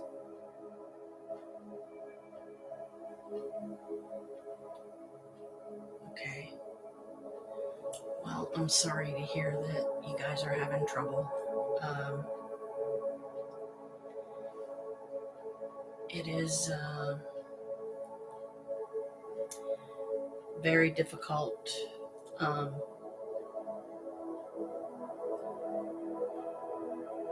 Sometimes, as a couple, some of the hardest parts are learning to communicate properly with one another, and I know that a lot of times that's easier said than done.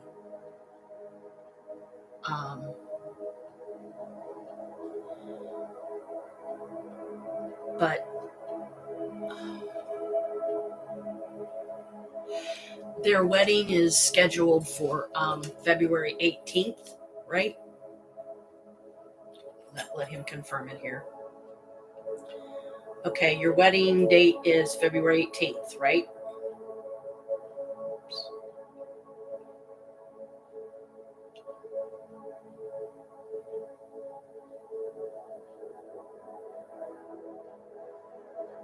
Yeah, their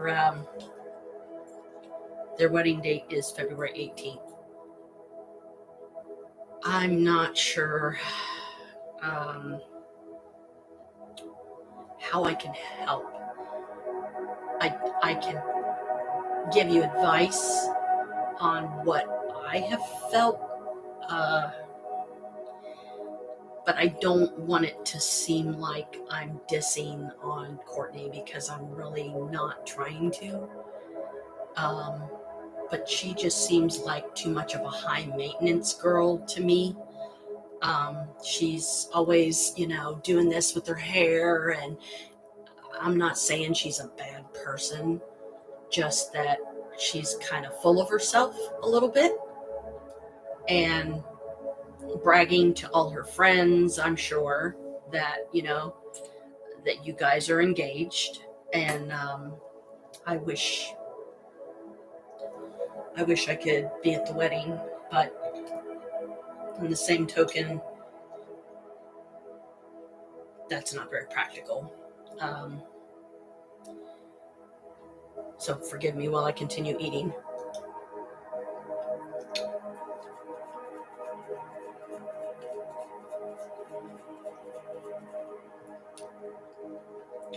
Okay.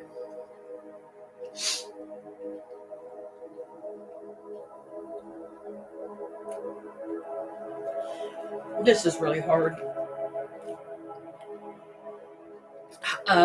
Yeah, sorry, my scalp is just itching like crazy, so it may still be, I'm hoping it's not the bugs anymore. That if anything, it's the powder that I still have in my scalp because I took some lavender powder and literally dumped it in my scalp to smother as many of these bugs as I could. Okay. All I can think of at this point, Colin, is to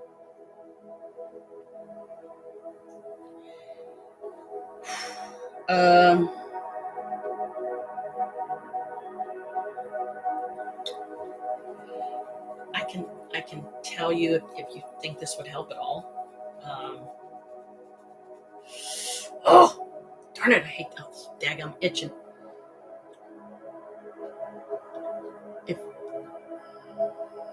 Okay, my first impressions. Let's go with that for a moment, if that's okay.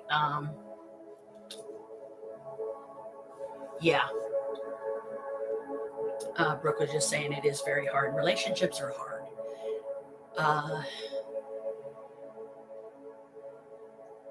The first time, and you can clarify this for me if you would, Colin. Okay, here, let's do this. Because I don't know how long Chris is going to be laying down before he's back up, in which case we're going to have to cut off communication. You can still stay, but I won't be able to say who I'm talking to because he's very close-minded. He already knows I'm... Never mind. I'll tell you in a minute, but it's one of those I'm not sure you want to hear. Okay. Let me make sure I formulate the question right. Last summer, when you were finally healed enough from COVID, that you did a live stream at Gitchy Manitou, one of your favorite places. You had on a black cowboy hat, and at first everybody thought that you were in the car alone. If you know the live stream I'm speaking of, that to me was the first time I recall seeing Courtney for the first time. She was giggling or something partly through the live stream, and you didn't want anybody to know that anybody was with you right away. You were kind of waiting on everybody else to show up that was going to show up for the live stream, kind of like you usually do.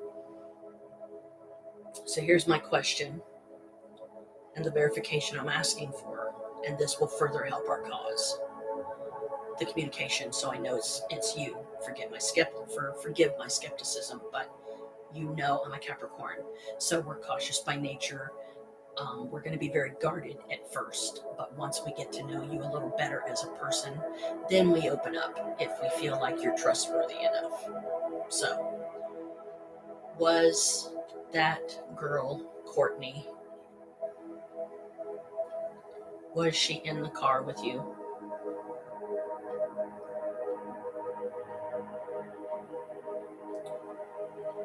Okay.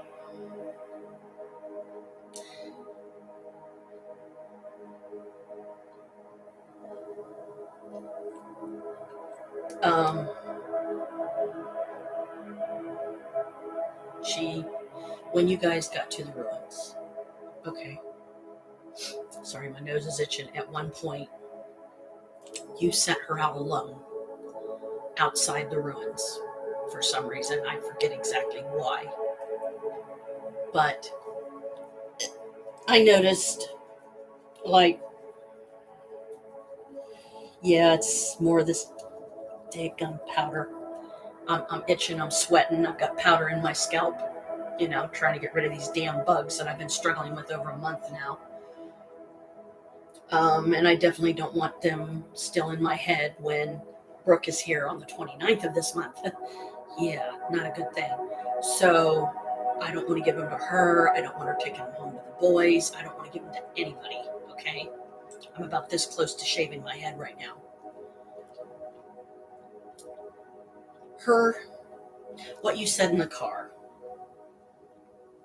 after she blew it.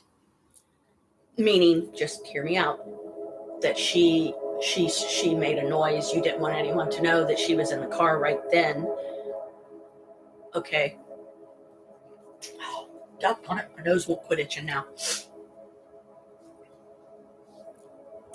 Excuse me. That's dinner talking. Yeah, that was a 5. Yes, I rate my burps. 20 is the highest. But anyway, her,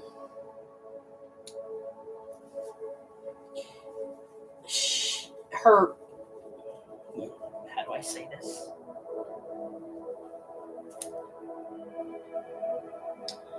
Her mannerisms. And the fact that she was like this, and like she wanted to be perfect. You know, she just had to look perfect on the camera. I started thinking, oh God, she's one of those. Colin, what are you doing? But it's not my place.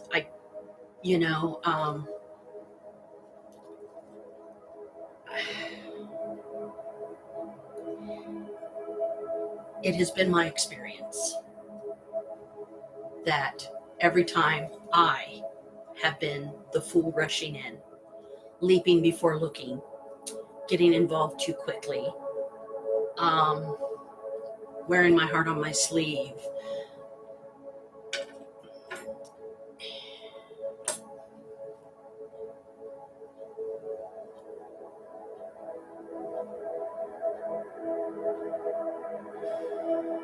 I'm sorry, I'm trying to think of what I'm trying to say. Sometimes I have to think before I speak, because I don't want something coming out the wrong way. You know what I mean? I felt like she was trouble. Wait till you hear my burps. Yeah, we'll have to have a burping contest when you're here. You'll probably burp me out of the apartment building. We'll both be laughing so hard our stomachs will start hurting.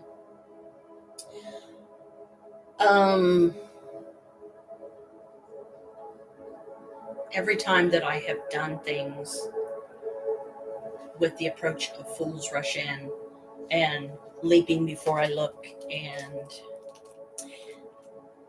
giving some serious thought to an action before I do it, it has blown up in my face every single time. Here's my advice, for lack of a better term. Be friends first.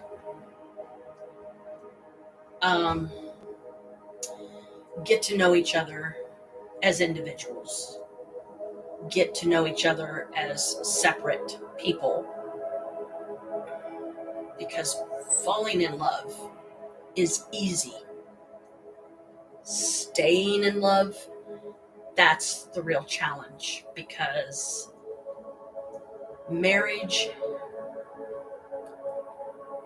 is a commitment. I know you already know all this, but marriage doesn't mean today what it once did back in, say, the 70s, 80s, 90s. It's a big step. And I know your health isn't the greatest.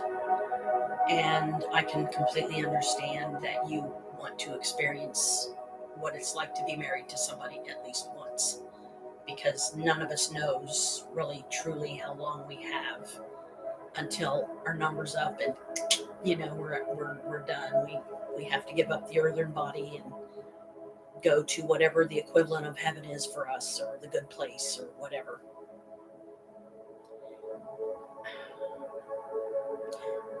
Girls like Courtney, and feel free to correct me if I'm wrong, because I don't really know her. I've not met her any more than I've met you face to face anyway. People just don't respect marriage like they used to do. Yes, that is very true.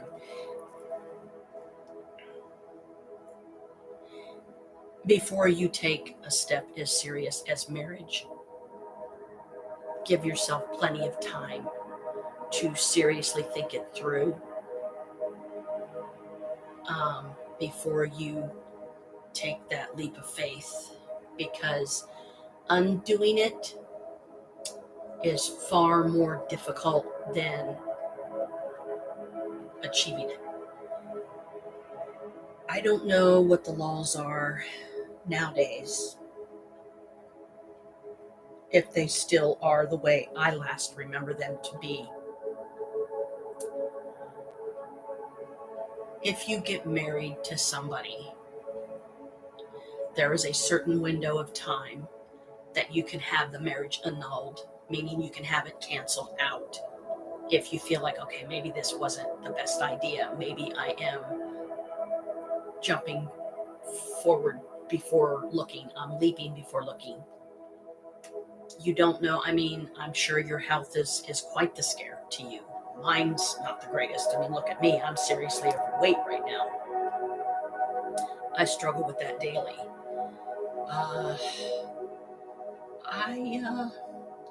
I would hate to see you get married to Courtney and then regret it later, when it is going to become, because the longer that you're together, especially once you're married, the longer you're together, the harder it's going to be to get any kind of a divorce if you feel like, okay, maybe I didn't think this through.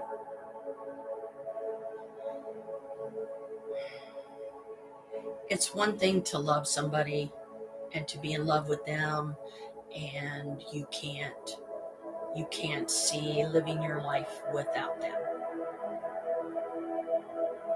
But Courtney seems to me like the type of girl that, on her negative side, to be fair, she's expecting more than what can be given. She's expecting more from you than maybe you can give. Your health not being the greatest, you're diabetic. I know how scary that is for somebody that's 26, I'm sure. I'm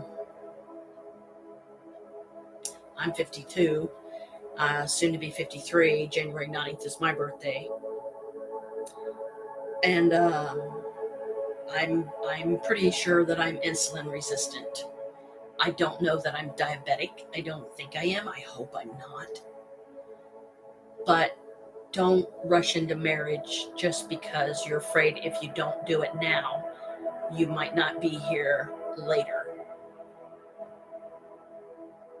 If your love is true, you and Courtney, and you truly are meant to be together, I would think that she would understand and be willing to hold off on the wedding if that's what you think is the best course of action. Don't do it just because I'm saying it.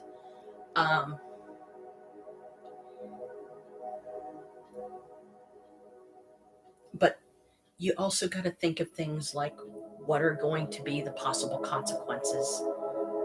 Are you going to be able to live with them? Is she going to be able to live with them? She seems to me like the kind of girl that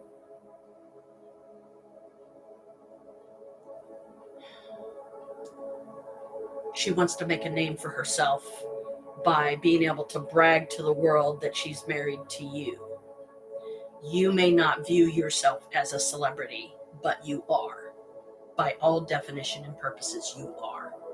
You are your mom, your dad, your sister, anybody that has ever been on an investigation with you, even if it was never put on YouTube. In my opinion, they're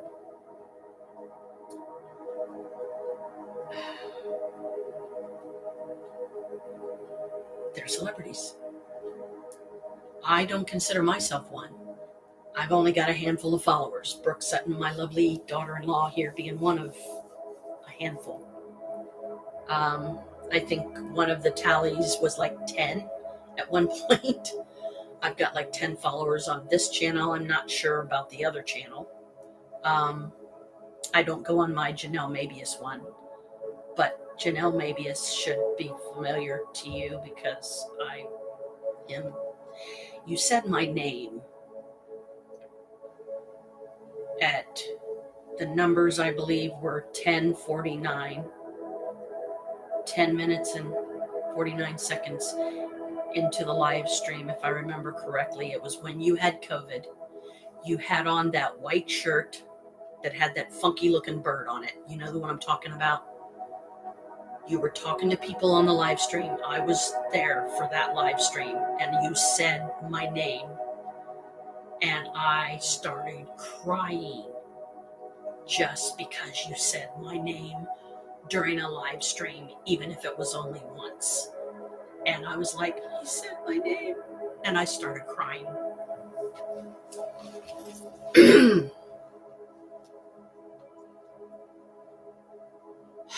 Now for the hard part. If this is truly you, it doesn't help matters that I'm crushing on you, that I admire you, because at the young age of 15, you've been paranormal investigating. You started when you were 15, at least that's what I feel was the most acknowledged on your YouTube videos. You've also been in those 2 movies. I haven't seen either one of them. Don't know that I would be able to handle it. But the problem is, the guy that's sleeping in the bedroom right now, Chris Bizart, I have been with officially December 19th, which was 2 days ago. Him and I have been together 15 years.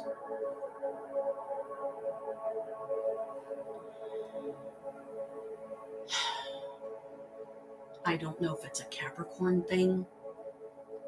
I don't know if there's underlying reasons why I feel these things, but I'm not real sure they're appropriate or not. Because, I mean, if you're 26 years old, I'm old enough to be your mother. Literally. I'm 52. Oh, darn it. Sorry, my nose. Quit itching. Freaking allergy pills is wearing off already.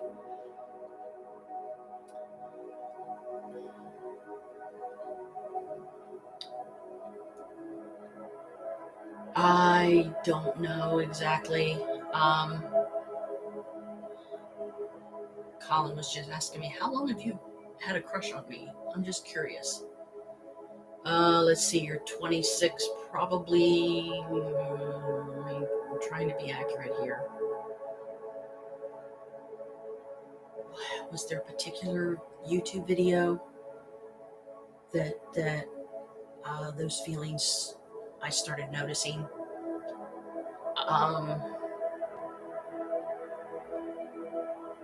Sometime around the time you and Peyton, I think, when you and Peyton were still together, that's when I think it hit me. And I remember my first thought being, oh no, not again, not again, not again, not again, not again. Hear me out. I cannot go through this again. I cannot go through this again. I cannot go through this again. You're not the only guy I have fallen for that is that many years younger than me.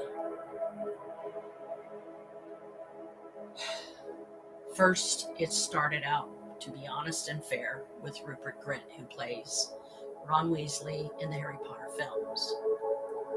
I crushed on him for a long time. And at that time, I was in my 30s. Okay? Then it shifted to Daniel Radcliffe, who, of course, is the big star of the Harry Potter films. That one was even harder for me. And now my latest being you.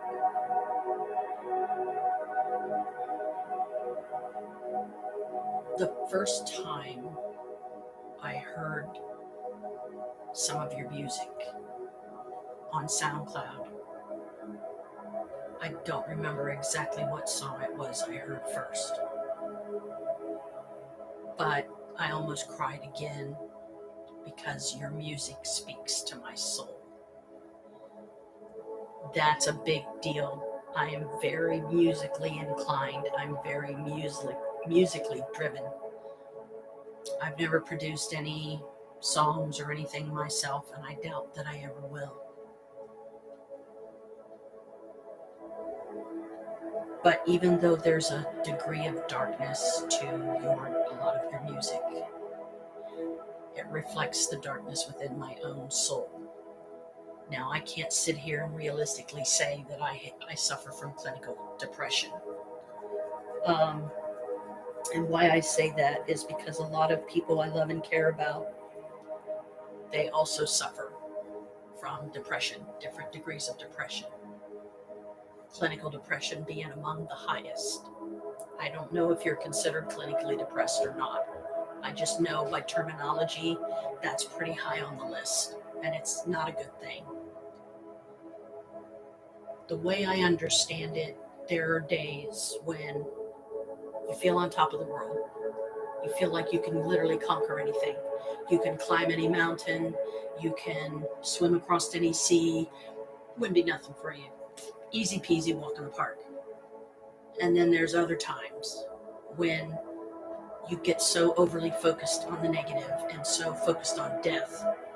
It's almost like the pain is so great within you, mentally, spiritually, possibly physically, because I know, living with diabetes is not easy. My friend Maria has it too, and she's 63.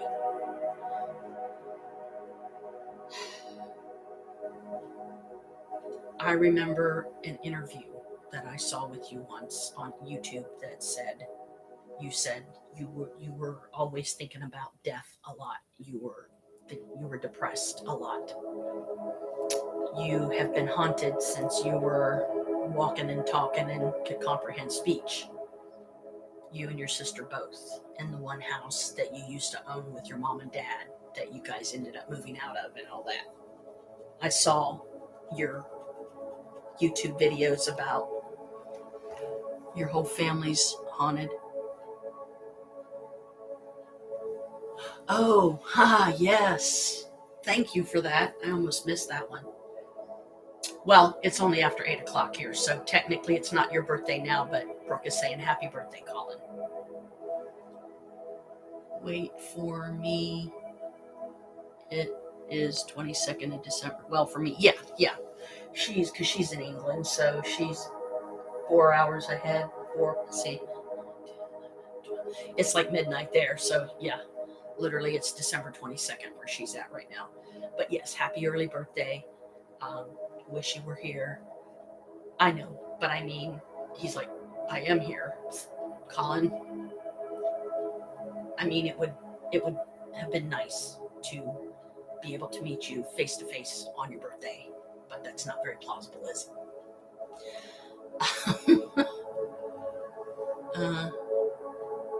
Yep, his birthday is the 22nd. Yes, it is. And 1995, so that means his 26th. She's what?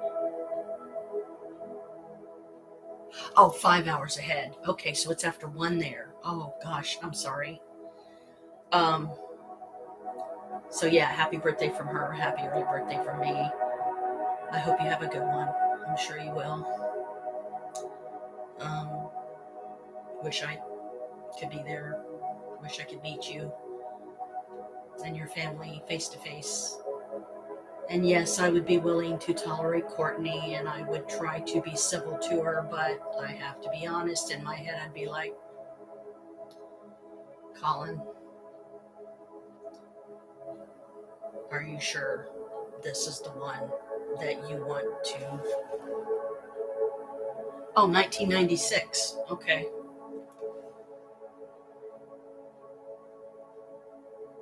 Okay. So I was right, 1996. So if that's the case, then you're just 20, turning 25.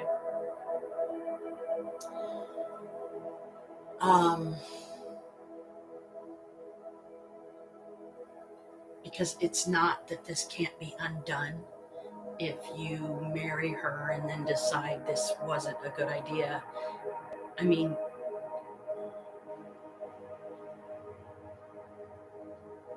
this is a hard question to ask. I would say, what does your heart say? If your heart is blinded by love, not that it's a bad thing necessarily, but as you know, love can be painful, love can be difficult. It's challenging for sure. And I speak from experience when I say, all I can tell you is every single time that I didn't think it through before I went through with the action, I've regretted it. I've been married twice, Colin. Both times I dearly loved the man enough to marry him and thought that he loved me enough to marry me. But a few months into it, I very quickly realized that I had made the worst mistake in my life, especially my first marriage. My first marriage was to a guy named Joe Frank. It was sometime in November. Don't remember what year now. Doesn't matter. It's irrelevant. He and I were friends first for quite a long time before we ever did anything romantic, like before our first kiss, before our first date, or anything like that. So I thought, well, hey, okay, so we're doing things right this time because we did the friend thing. Now let's see how we do as lovers. He abused my son, Michael, who at the time was very young. He was still in a baby crib, let's put it that way. And he was walking and talking, yes, but he was still sleeping in a baby crib. He hadn't quite got old enough at the time for me to step it up to a youth bed. But anyway, before I get too distracted about all that, Joe abused him. Joe's parents were not good parents. They did not raise him right. And he broke my heart. It took us many years to get divorced. Last I knew, he was driving a truck and he married some other woman, and I hope they're happy. I really, truly do. But what he did to me was very painful and difficult. And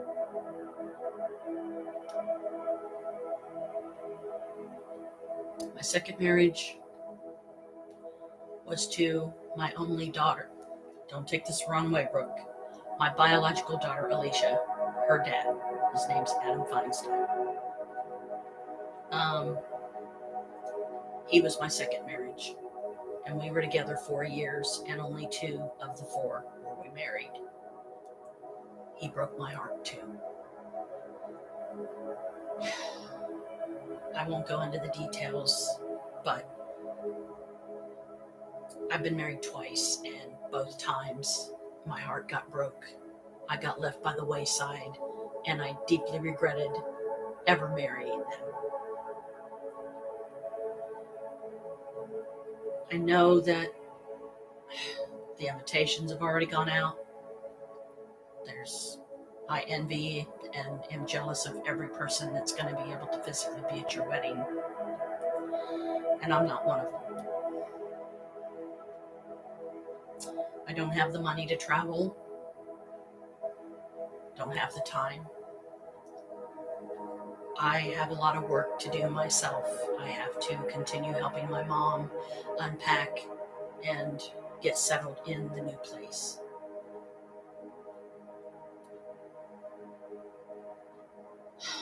But to get back to your music, I'm not BSing when I say it speaks to my soul. It it touches a lot of the dark places in me.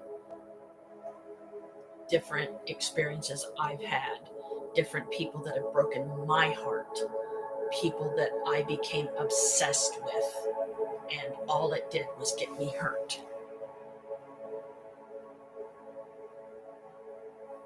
No. No, honey.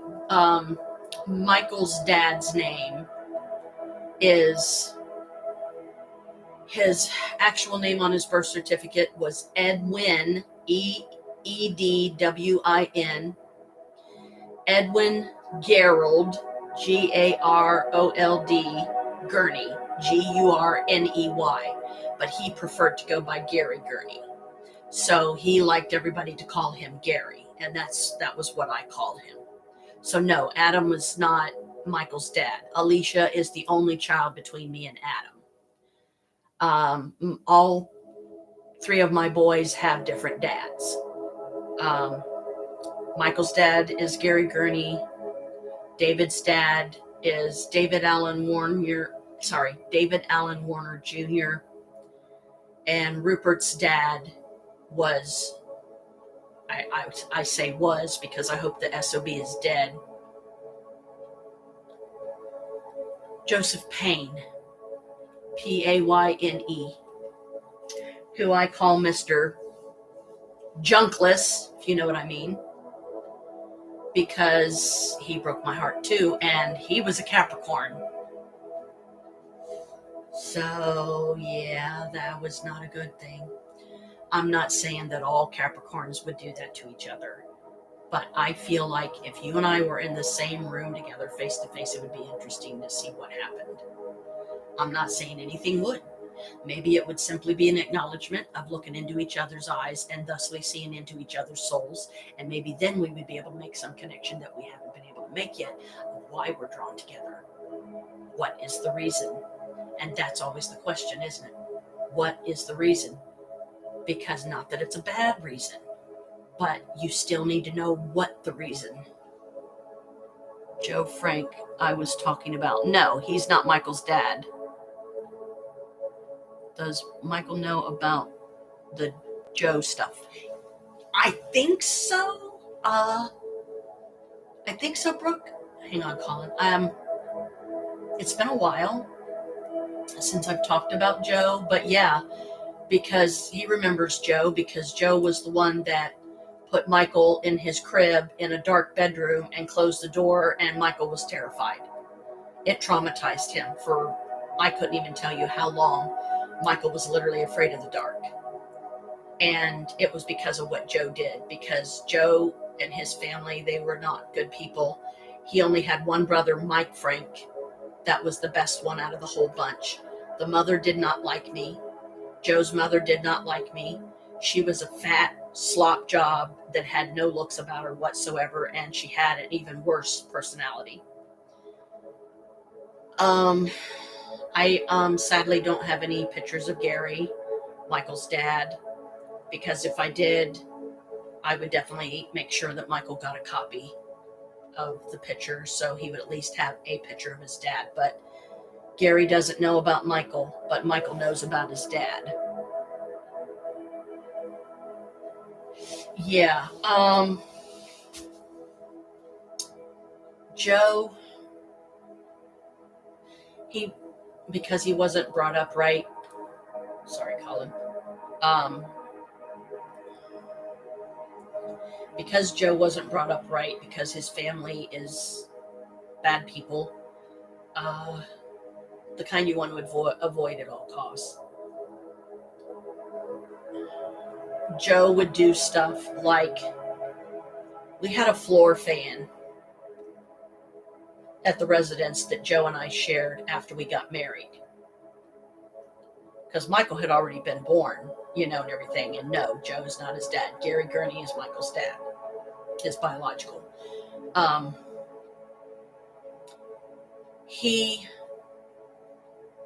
We had a floor fan that did not have the front plate on it, but we used it anyway, which shame on me for one, because Michael could have very easily cut his fingers off, his hand, sticking it in the blades, while it was running. Joe would leave stuff like that sitting around.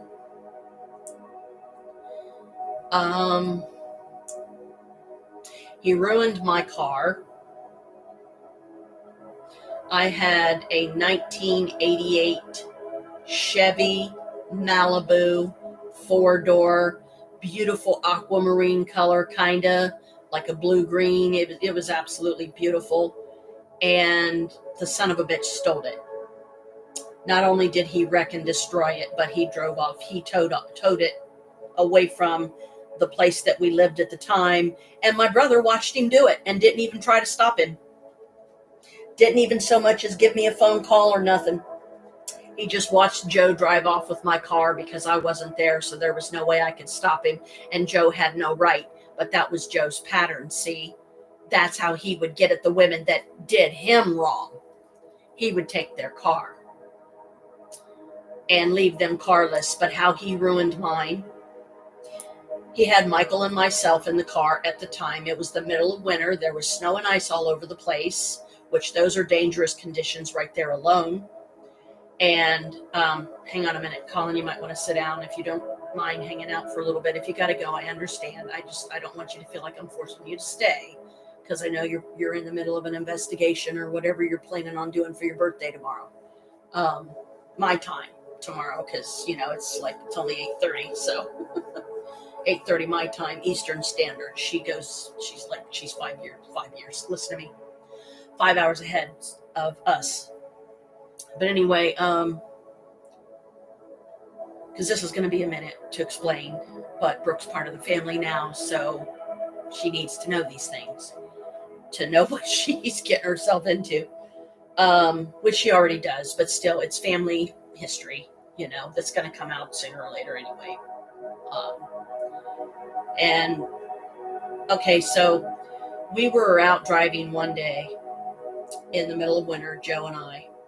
We had Michael in the car. It was my car.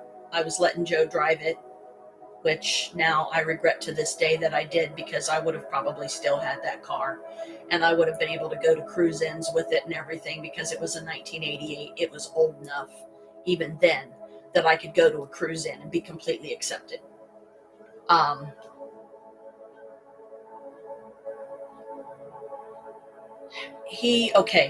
I don't know how the shopping malls are in England.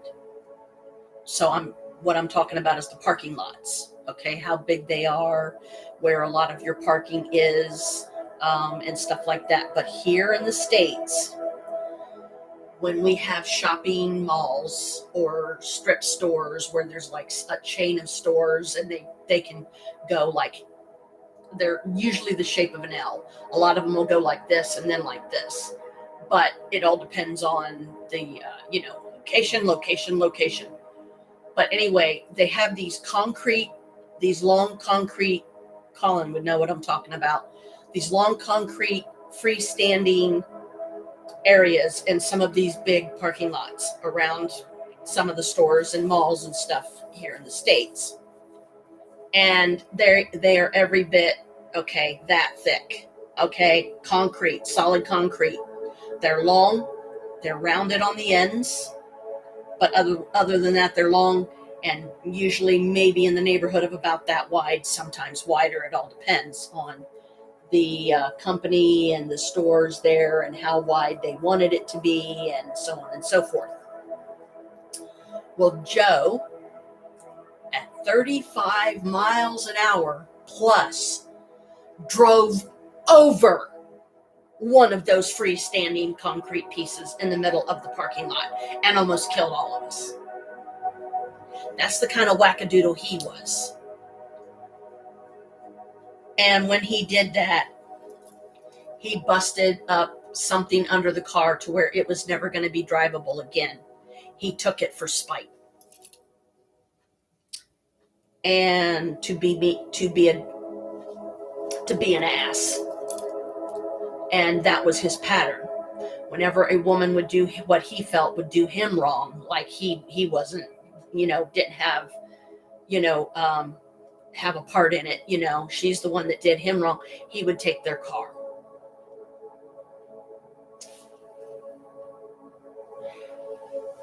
So Joe never really liked Michael. Michael was not his kid. We did not have any children between us, Joe and I, and I'm glad that we didn't. Joe, because see, there was two Joes. Joe Frank was my first marriage. Joe Payne was the father of my youngest child, Rupert, that is now a teenager. He's like 17 right now. So when Joe Frank did what he did, not only did he destroy my car and broke my heart in the same token, but he waited until I wasn't there so that I could not stop it, and he towed my car away, and my brother watched him do it and didn't even so much as give me a phone call to let me know he was doing it so that I could have stopped it. He just watched him drive off with it. If he had any kind of decency about him and any sense whatever, Carl would have at least called the cops and said, hey, I think somebody's stealing my sister's car. What should I do? And yes, I did file a police report about it. Is his dad from the same area as yours?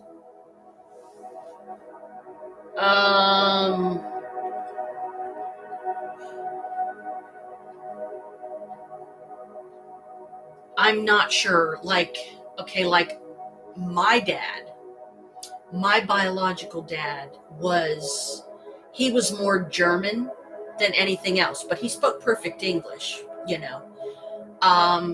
So I honestly, other than the fact of the ethnicity of the German in our bloodline, I really don't know much about his parents.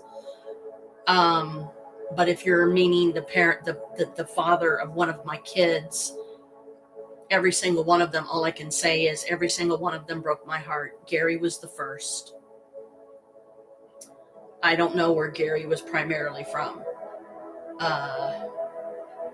He was always very secretive about a lot of his past. There were things that, yeah, he did share with me, but then there were a great deal that he did not. So, David's father, my second child, I think so. I believe so. Like, I know I was living on the West Side Bottoms when I met Gary, Michael's dad. That would have been back in the 90s, I think. Yeah, I'm pretty sure that would have been like back in the 90s. So as far as where Gary was born, I really don't remember. But he was in a homeless shelter, two streets behind the street that I lived on at the time. And the street I lived on at the time was West Town Street. So if you went out my back door of the apartment that we were in there, and you walked two streets that way out my back door and turned right, there was a homeless shelter in this one building down on the end of one of the blocks. That's where Gary was staying when he met my brother, Carl. And that's what brought Gary to my door the day that I met him, because Gary was a partier. He liked to drink. He liked to get high. And he had come to see my brother one day, but my brother was not there. Me and Mom were in the kitchen talking, and there was a knock at the door. So I'm like, I'll get it. So I went and answered the door, and it was Gary. Love at first sight for him and I both. Like, instantly fell for each other, and I saw this gorgeous guy on my porch. I'm like, who the hell is that? And please tell me he's single. Kind of thing. Let me move my thingies here so I can move the computer so I don't have to lean forward all the time just to be able to read everything. I don't think these want to go back in. I don't think these want to go back in. the dowsing rods. I don't want to put them in the wrong way. Let me go ahead and move the computer, hun. If I can do it without.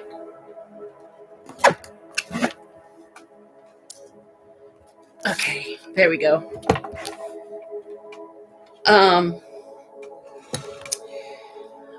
So yeah, the day I met Gary, it was in the summertime. I remember that. He had a 40-ounce bottle of beer in a paper sack with him that he had come to, like I said, drink and party and hang out with my brother. He didn't know that my brother had a sister till he came to the door and I answered it. And then he's like, I mean, it was adorable. Okay, to be honest, it was adorable. Because he apparently was thinking the same thing I was.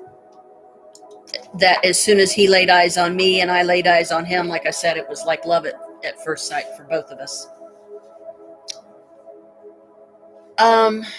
So I answered the door and I said, yes, can I help you? And he's like, it was almost like he was speechless. Like his mouth was hanging open because he couldn't believe the beauteous, nature of who is this, when I answered the door. But he's sitting there drinking his 40-ounce. And I knew that's what he had because it was a signature paper bag and it was just big enough for the 40-ounce. So 40 ounces is about this tall of beer. This little bit of my pagan mix that I have left. I've been trying to be more careful with it because I'm almost completely out. And right now I don't have the money to get any more. So I've been almost like never even smoking any of it because I can't afford it. I can't afford to replace it. I've been trying to, save back the money and everything, but then the move with mom and all that. So I still haven't been able to get me any more. And I'm not having a lot of hope that Maya is going to come through and be able to, maybe help me get some more, or grow some more from her apartment because she's probably got the space. Whereas we don't, and it's the middle of winter right now. So any kind of growing of any kind of plants that you try to do, you're going to have to do it, if you can't give it a warm enough environment, but it needs moisture, it needs a certain degree of warmth, it needs a certain degree of cool, it needs a certain degree of shade. But Maya, I've never been to her apartment, so I don't know what type of, as far as planting areas they have on the outside of their building. I don't know. Or the building that she lives in. But back to Gary. So, I answered the door and when he explained who he was, he's like, well, I was here to see your brother. And I was like, well, I said, he's not here right now. I said, but I'll, gladly give him a message for you if you like. And this is where Gary decided to be bold and take a chance. And he said, actually, I'd rather just stay here and talk to you if that's okay. And I'm like, okay, sure. I'm not doing anything. Why not? So I was like, Mom, I'm going to be out on the porch with Gary here. And she's like, Gary, who? One of my brother's friends. Oh, okay. So he continued drinking his 40-ounce and we, chit-chatted and talked and everything. And pretty much, let me think a minute. I don't know that it's realistic to say that we got together right then.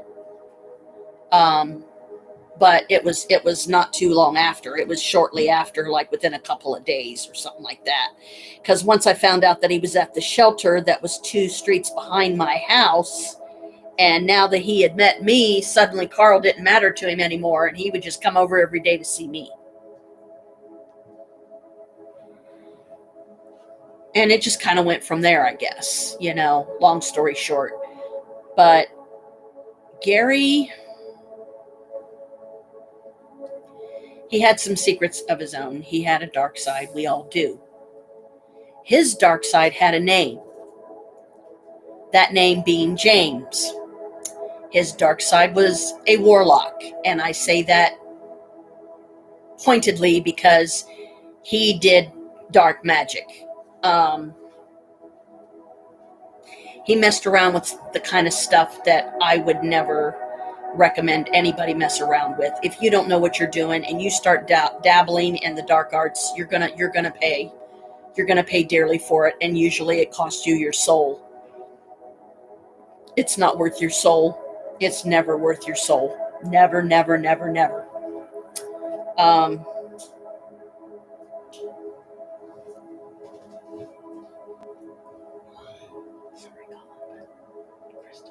Hang on, bro.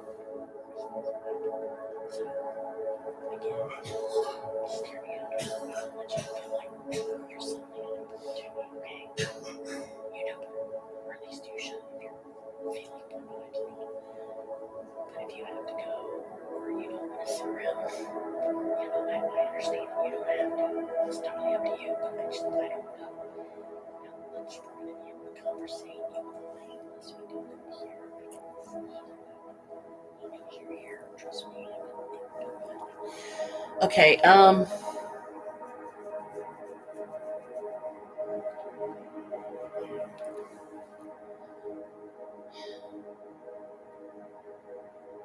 pretty sure I've already shared with you the love spell that I used to bring Gary back into my life.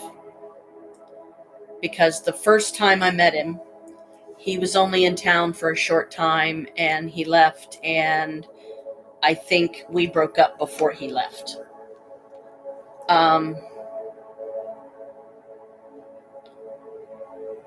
But it's I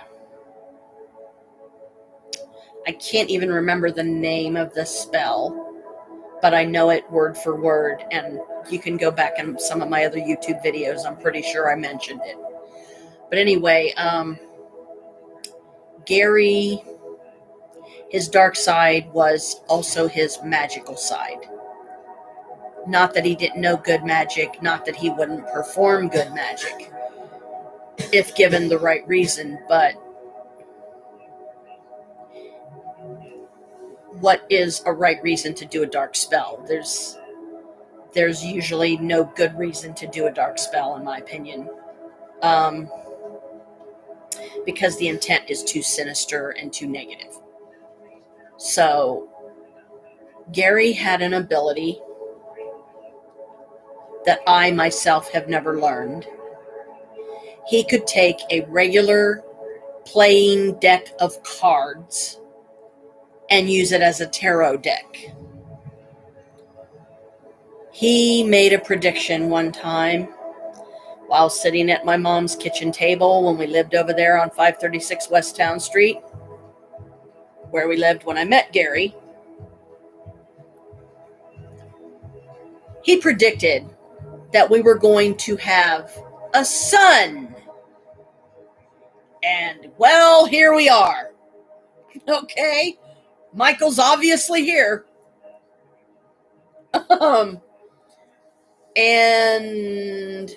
But Gary never, he and I had long been broken up, and I, with the help of some friends and some strangers that I met that became friends, they helped me get the money that I needed to come back home on the bus. And then I was okay for the most part.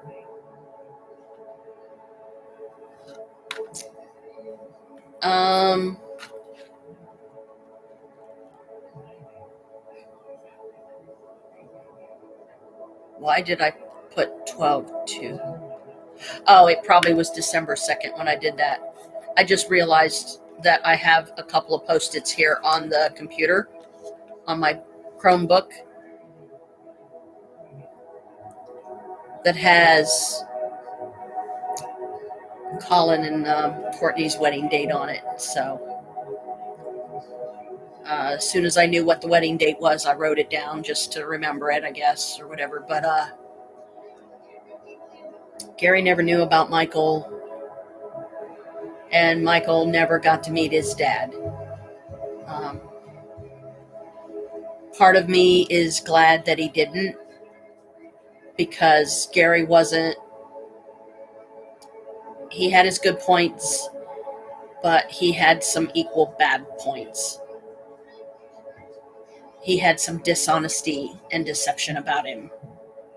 What? Did you cut yourself again? No, that's a bruise. Ow! How did you do that? I don't know. Babe. Gosh, he's as bad at bruising himself in weird places as me. He just showed me a bruise on the fingertip of his pinky. Good gracious. Wow, good God. I picked these dowsing rod up and they went, they just like spun around in circles. I think Colin likes these. I love my dowsing rods. Please don't break them. That big of a bruise. See, he's got a bruise on his pinky. Isn't that weird? You don't even know how he did it. I usually don't know how I bruise myself a lot of times. Well, you want to compare bruises? I've got one here I don't know how I got. She can't see that.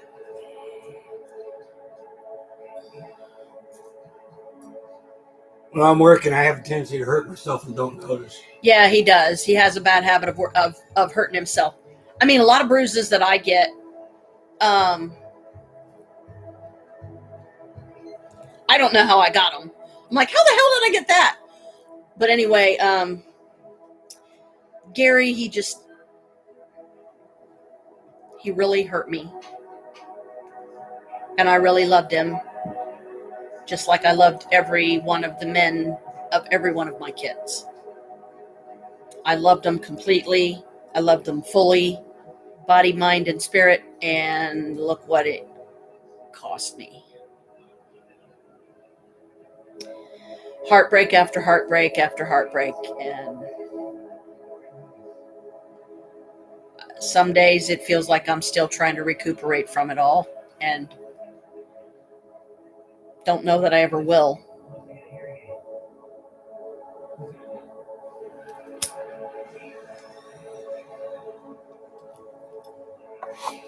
Why couldn't at least one of them have stayed with me?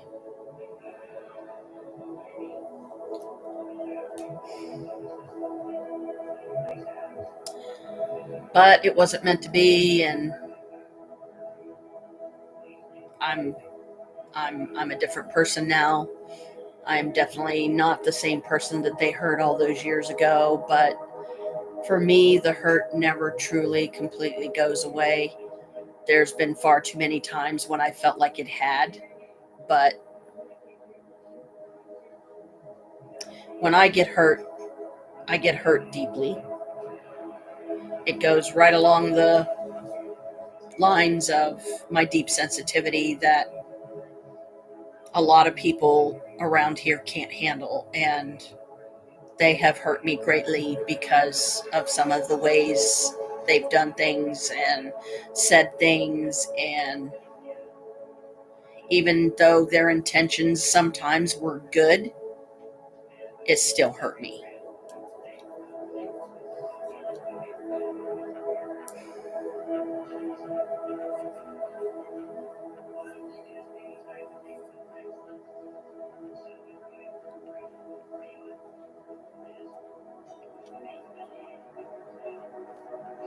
Me and Adam, who is Alicia's dad, we tolerate each other. We will be civil in each other's presence because 9 times out of 10, our daughter is with us, so we're not going to put her through further hell than what the Feinstein family has always put her through for 24 years. But on the upside, we will get to see her on Christmas Day, and I'm glad for that. She's a Capricorn too, of course. January 11th. Jim's January 12th. Gary, I want to say Michael's dad's birthday was somewhere in the neighborhood of February 11th or 12th. I think it was something like that. He was only a couple years older than me. So if I'm 52, he's probably in the 54 range or thereabouts, if I remember correctly. But like I was saying earlier, falling in love is easy, the easy part. Staying in love, that's the challenge. Yeah, because especially with what Alicia has already been through, the last thing that I certainly would want to do is put her through even more.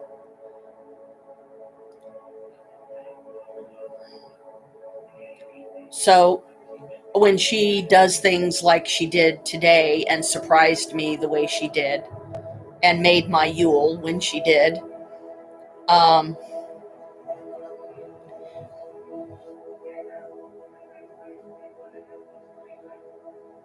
I literally teared up after I got off the phone with her because it was that precious to me that she took a handful of minutes to just talk to me and wish me a happy Yule and ask me how things were going with the move and how much more we had to go, and are we having Christmas at Grandma's still on the 25th. And I'm gonna have to text her. As a matter of fact, let me do that now while I'm thinking about it. For all I know, she's been waiting for me to text her, and things got busy. So hang on a minute.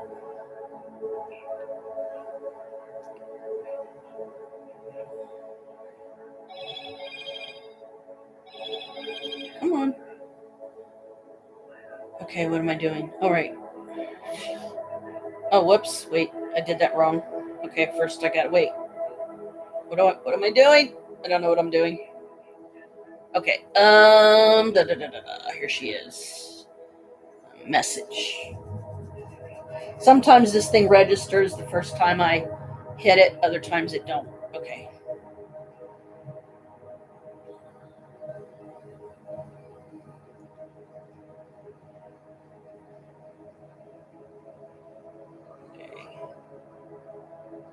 Hey, sweetie. It's go for Christmas on 25th at Grandma's new place. See you then.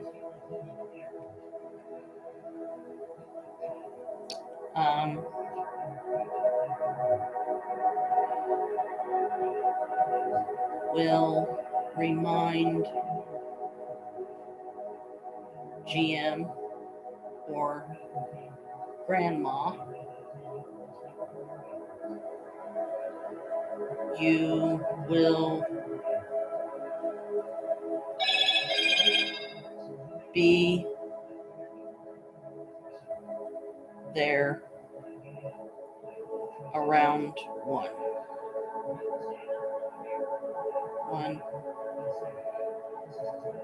p.m. However, don't know who all of us will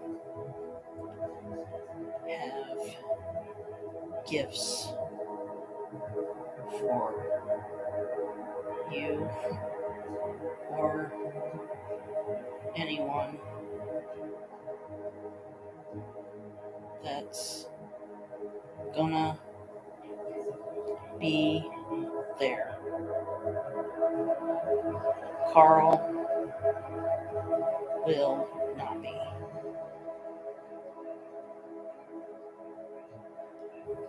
He is trying to move to Kentucky.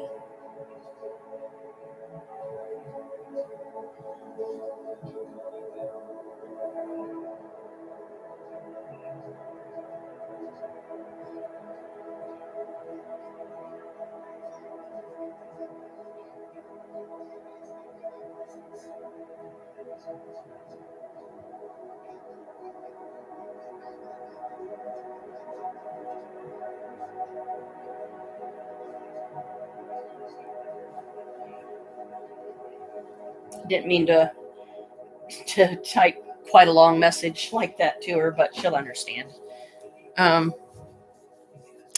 But yeah, I wanted to text Alicia before I forgot because, yeah, I'm itching and sweating everywhere. If my head's not bothering me, then I'm itching other places just from sweating. So tomorrow's going to be pretty busy because I do have a lot to take over to my mom's and set up in my new room as I slowly but surely make it my room officially by taking even more of my stuff over.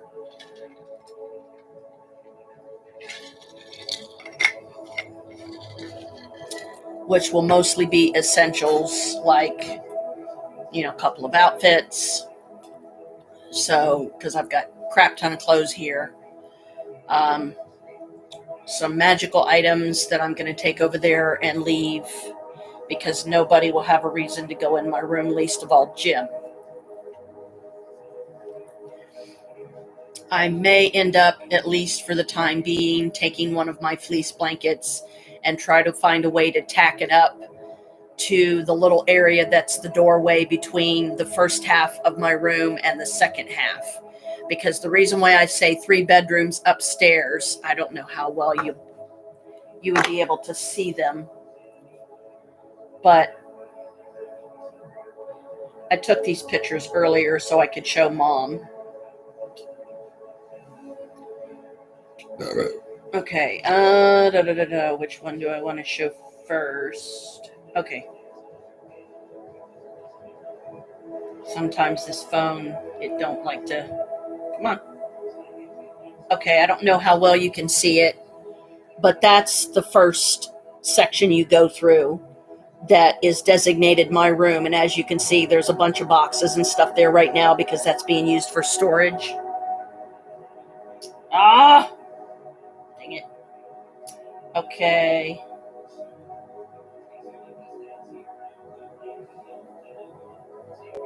This is just a slightly different angle as you get further into the room and turn to the left. This is my room. So, see, it's a decent size, little room. It's not like huge o big, but it's not teeny tiny either.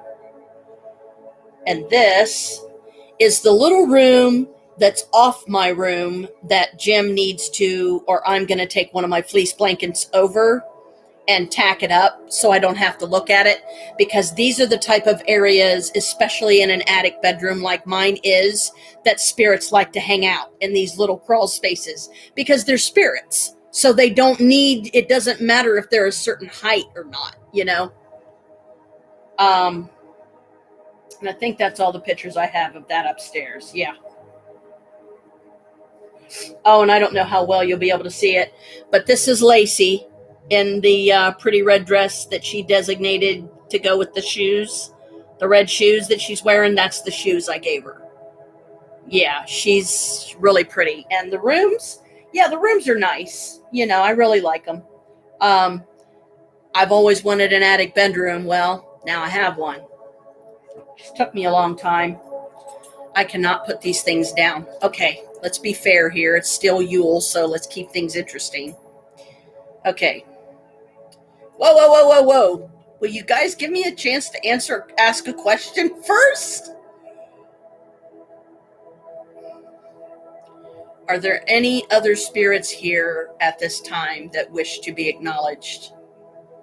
If so, cross the rods.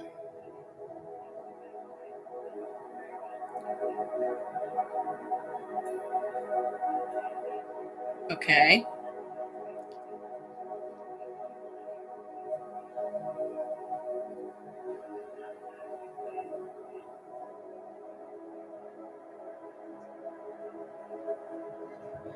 Okay, the number 4. The left rod just went 4 times. It moved 4 times before it stopped.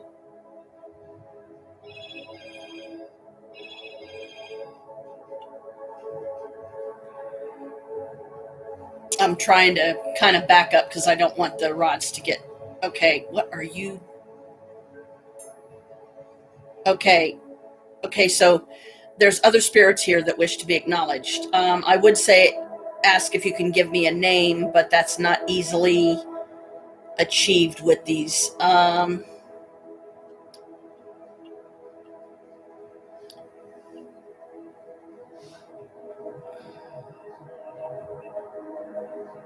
Okay, now it's pointing a southeast direction.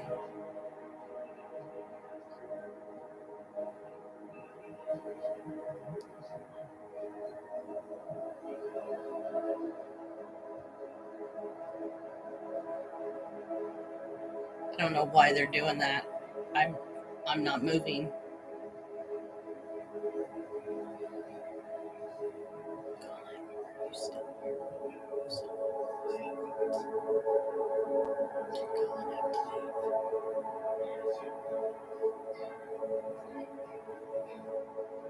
It's forming an X for some reason.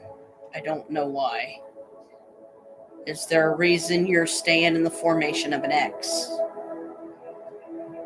If so, uncross the rods to answer yes.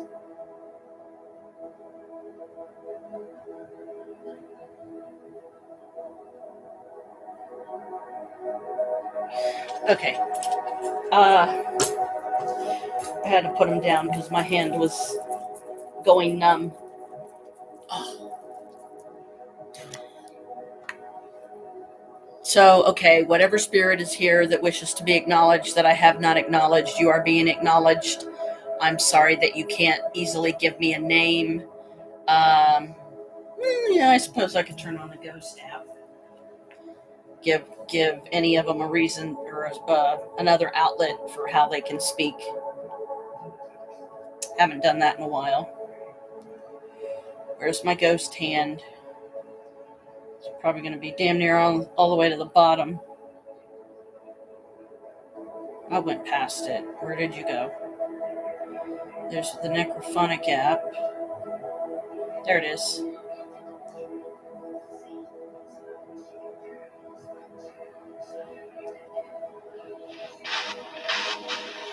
Okay. In the spirit of Yule, with the volume fully up on this ghost app, are there any spirits here that wish to give their name? I'll let you know if anything shows up.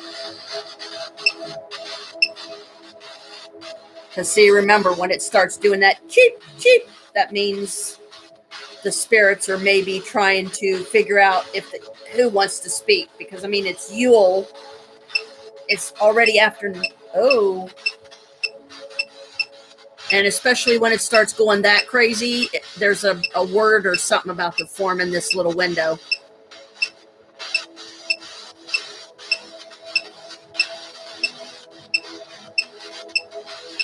If you want to see what it looks like, this is this one. See the green? See these guys up here? When a spirit comes through, they'll get taller and sometimes go even... See? Look. Sometimes they'll even go red. Recall. Okay, that's an interesting first response. But you can see right here, it says recall. That's the first word it chose. Recall what?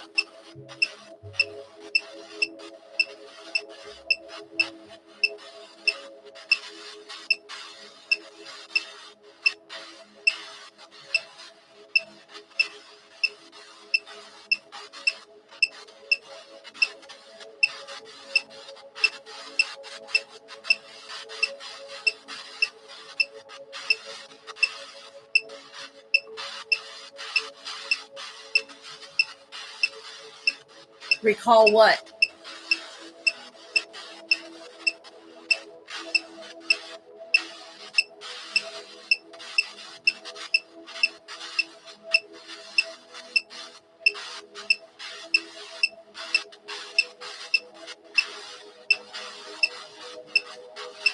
Sometimes it takes them a few minutes to answer because they have to go through the word bank to see what words are available, what partial phrases and stuff. Keep trying.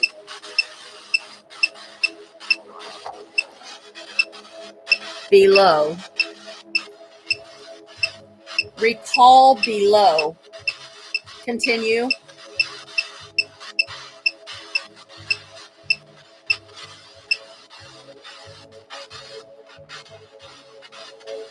Recall below what?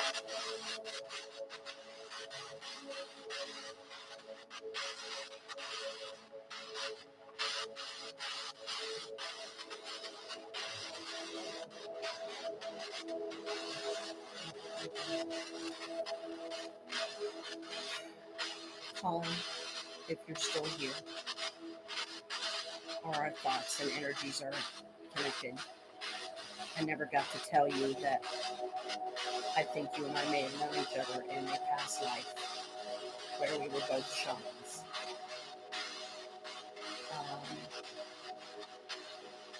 That's all I've been able to get from it so far. And yes, I should do a reading. Recall below is all it's said so far. Come on, keep trying.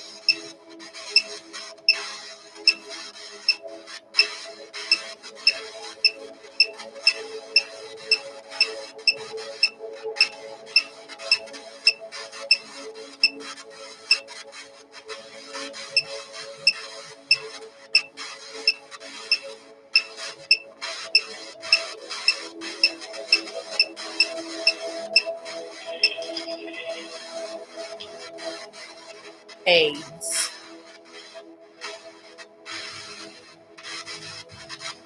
Recall below AIDS. AIDS. So are you saying you died from AIDS or something? Are you a spirit that died from AIDS?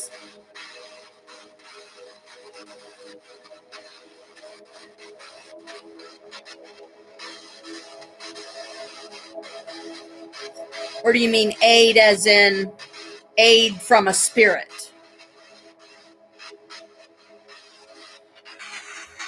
Take a few minutes to see what word bank will let you say.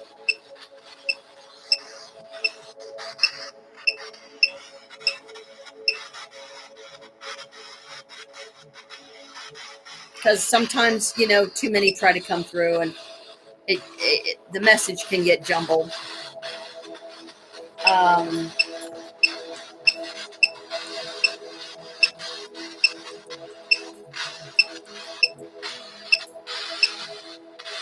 Well, I guess it's official. My rods love me because I can't seem to put them down for very long. Even if I'm not using them, I've got to have them in my hands.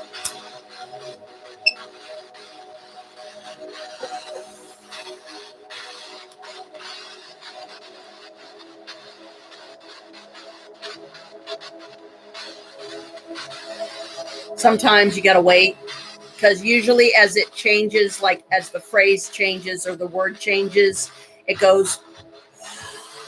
makes a significant sound that lets you know, and the bars will start going really high and get really tall, and sometimes they'll go into the red.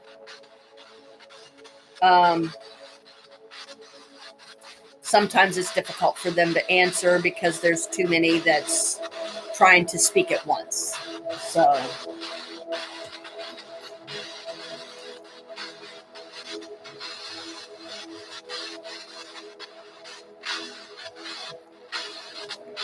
recall below AIDS. AIDS. I'm still trying to figure that one out. See, you can't even really make a sentence with that.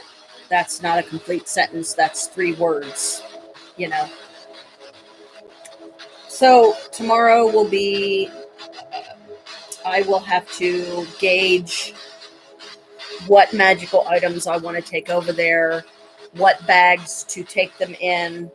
I'm going to try and, like I said, clean out my luggage because I still haven't fully unpacked since I got back from Kentucky. But I will clean out my luggage and use it to put some clean outfits in and toiletries like shampoo, cream rinse, soap, body wash, stuff like that, toothbrush, like the little travel kits that you can get that has all that stuff in it. It even has a shower cap in it. Go ahead. I'm watching.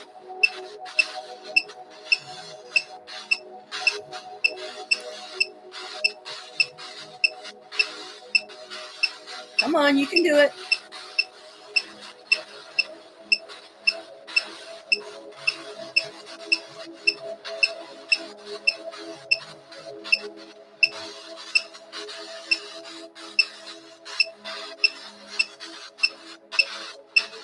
Keep trying.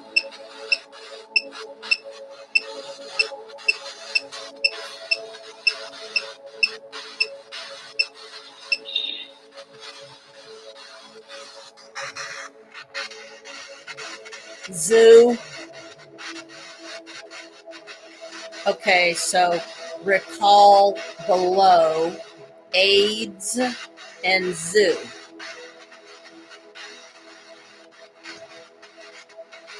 I'm lost on that one. Keep trying. What else? What's the next word you wanted to say?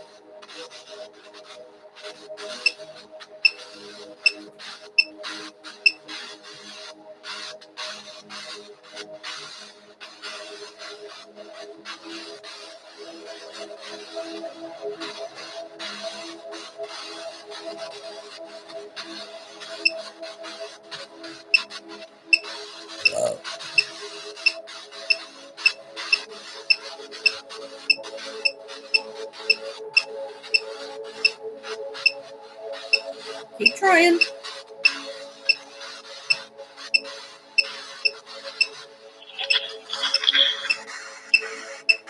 Developed.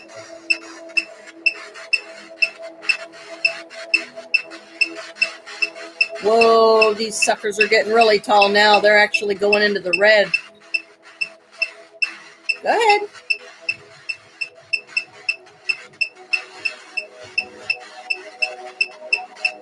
Whoa. Domain. Okay.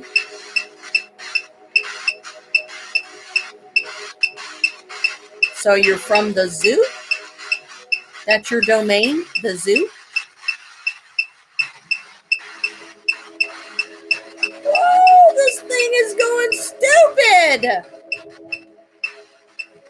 Holy cow, you should have seen how high those bars were getting.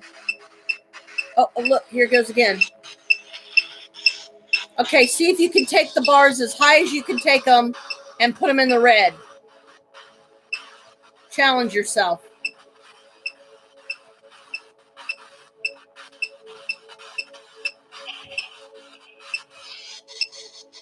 Pioneer.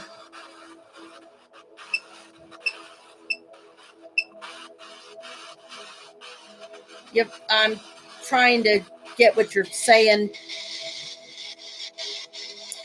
Okay, so you're telling me your domain is the zoo. You're a pioneer. Recall below AIDS. Zoo developed. Hang on.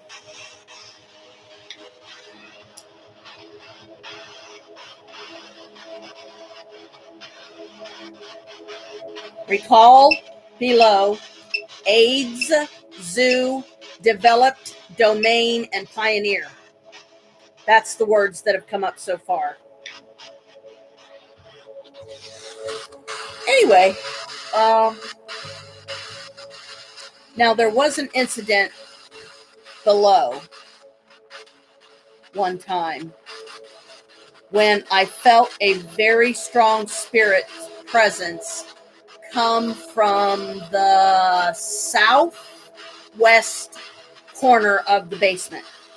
It was a bunch of us were sitting down there, and they came, I think at first they came from the south. Originally, the spirit came from the south, but it was very strong. Whoever it was, It may have been a person that was in the South at the time. I have no idea. It was a mystery to me, but whoever or whatever the presence was, it was extremely strong. And it was drawn to me, to me directly. So it could just as easily be an ancestor that I just don't know about. I had my seahorse pendant on at the time, and I think I asked something in the fashion of, do I know you? What draws you to me? And it had something to do with my seahorse. Okay, it looks like this thing's trying to... Go ahead. Trying to spell out something else? Go ahead.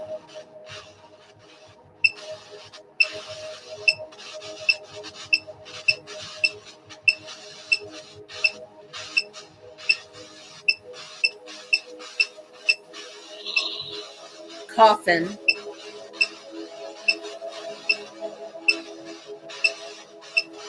Okay, can I get a name? Can you tell me your name? First name, last name?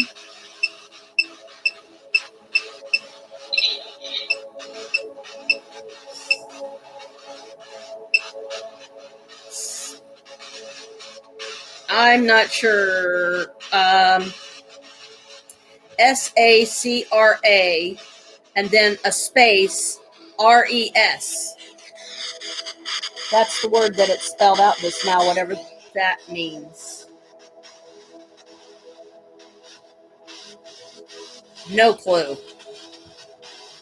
I won't speak it because I don't know if it's a language or it could be an enchantment or something. I'm not going to say a word I don't understand. I'll spell it.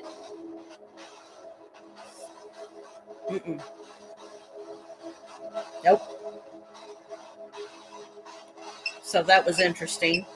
Oh, hey, go ahead. Keep trying.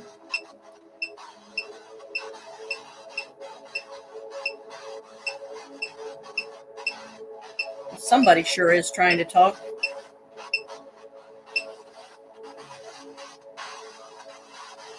Keep trying.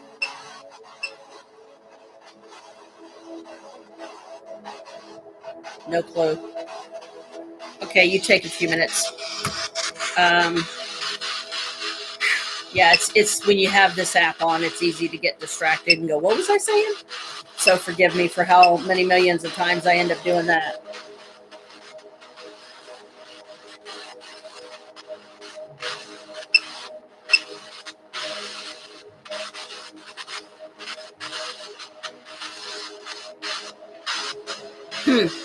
It's a mystery.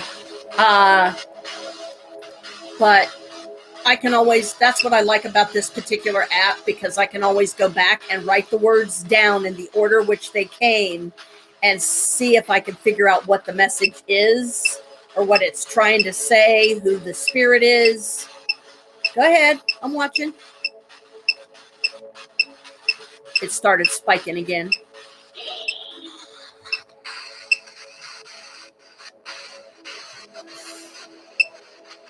It just spelled the name Russ.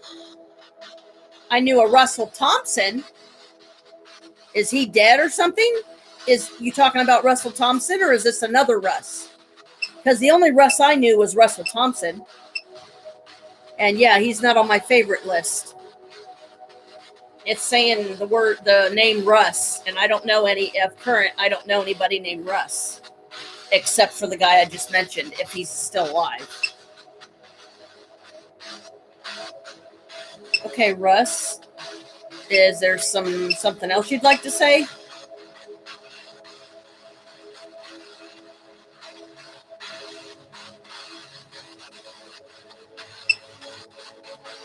Okay, I'm sorry to cut you off, but not you, Brooke, this thing. But I can only, that's the thing about that app, you can only take that staticky sound so long, and then it just starts driving you nuts. And besides, it's after 9 here, so 10, 11, 12, 1, 2. Good Lord, it's after 2 a.m. there, sweetie. I'm going to go ahead I guess, and end this live stream and just use the rest of the time to kind of chill and relax a little bit. And I need to start working on my list of things to take over to Mom's tomorrow so I won't forget something important. But thank you for the gifts. Love them. We'll use them a lot. Can't even seem to bring myself to put these rods down long enough to do anything. I really like them. I really love them. I'll have fun with them tomorrow. I'll see if I can pick up any spirit activity over at Mom's. But it's 2 o'clock in the morning. You need to get some sleep if you haven't already fallen asleep. And if you have, it's okay. You know, I understand. And I've been on here 3 hours and 21 minutes and some odd seconds. It's like going on 25 after 9 p.m. here. So I love you. Thanks for coming. Thanks for, hanging out. Thanks for the gifts. And hopefully I'll see you the next live stream, and I'll try to not make it too long before I do the next one. Love you. Good night. Blessed be and happy Yule, sweetie.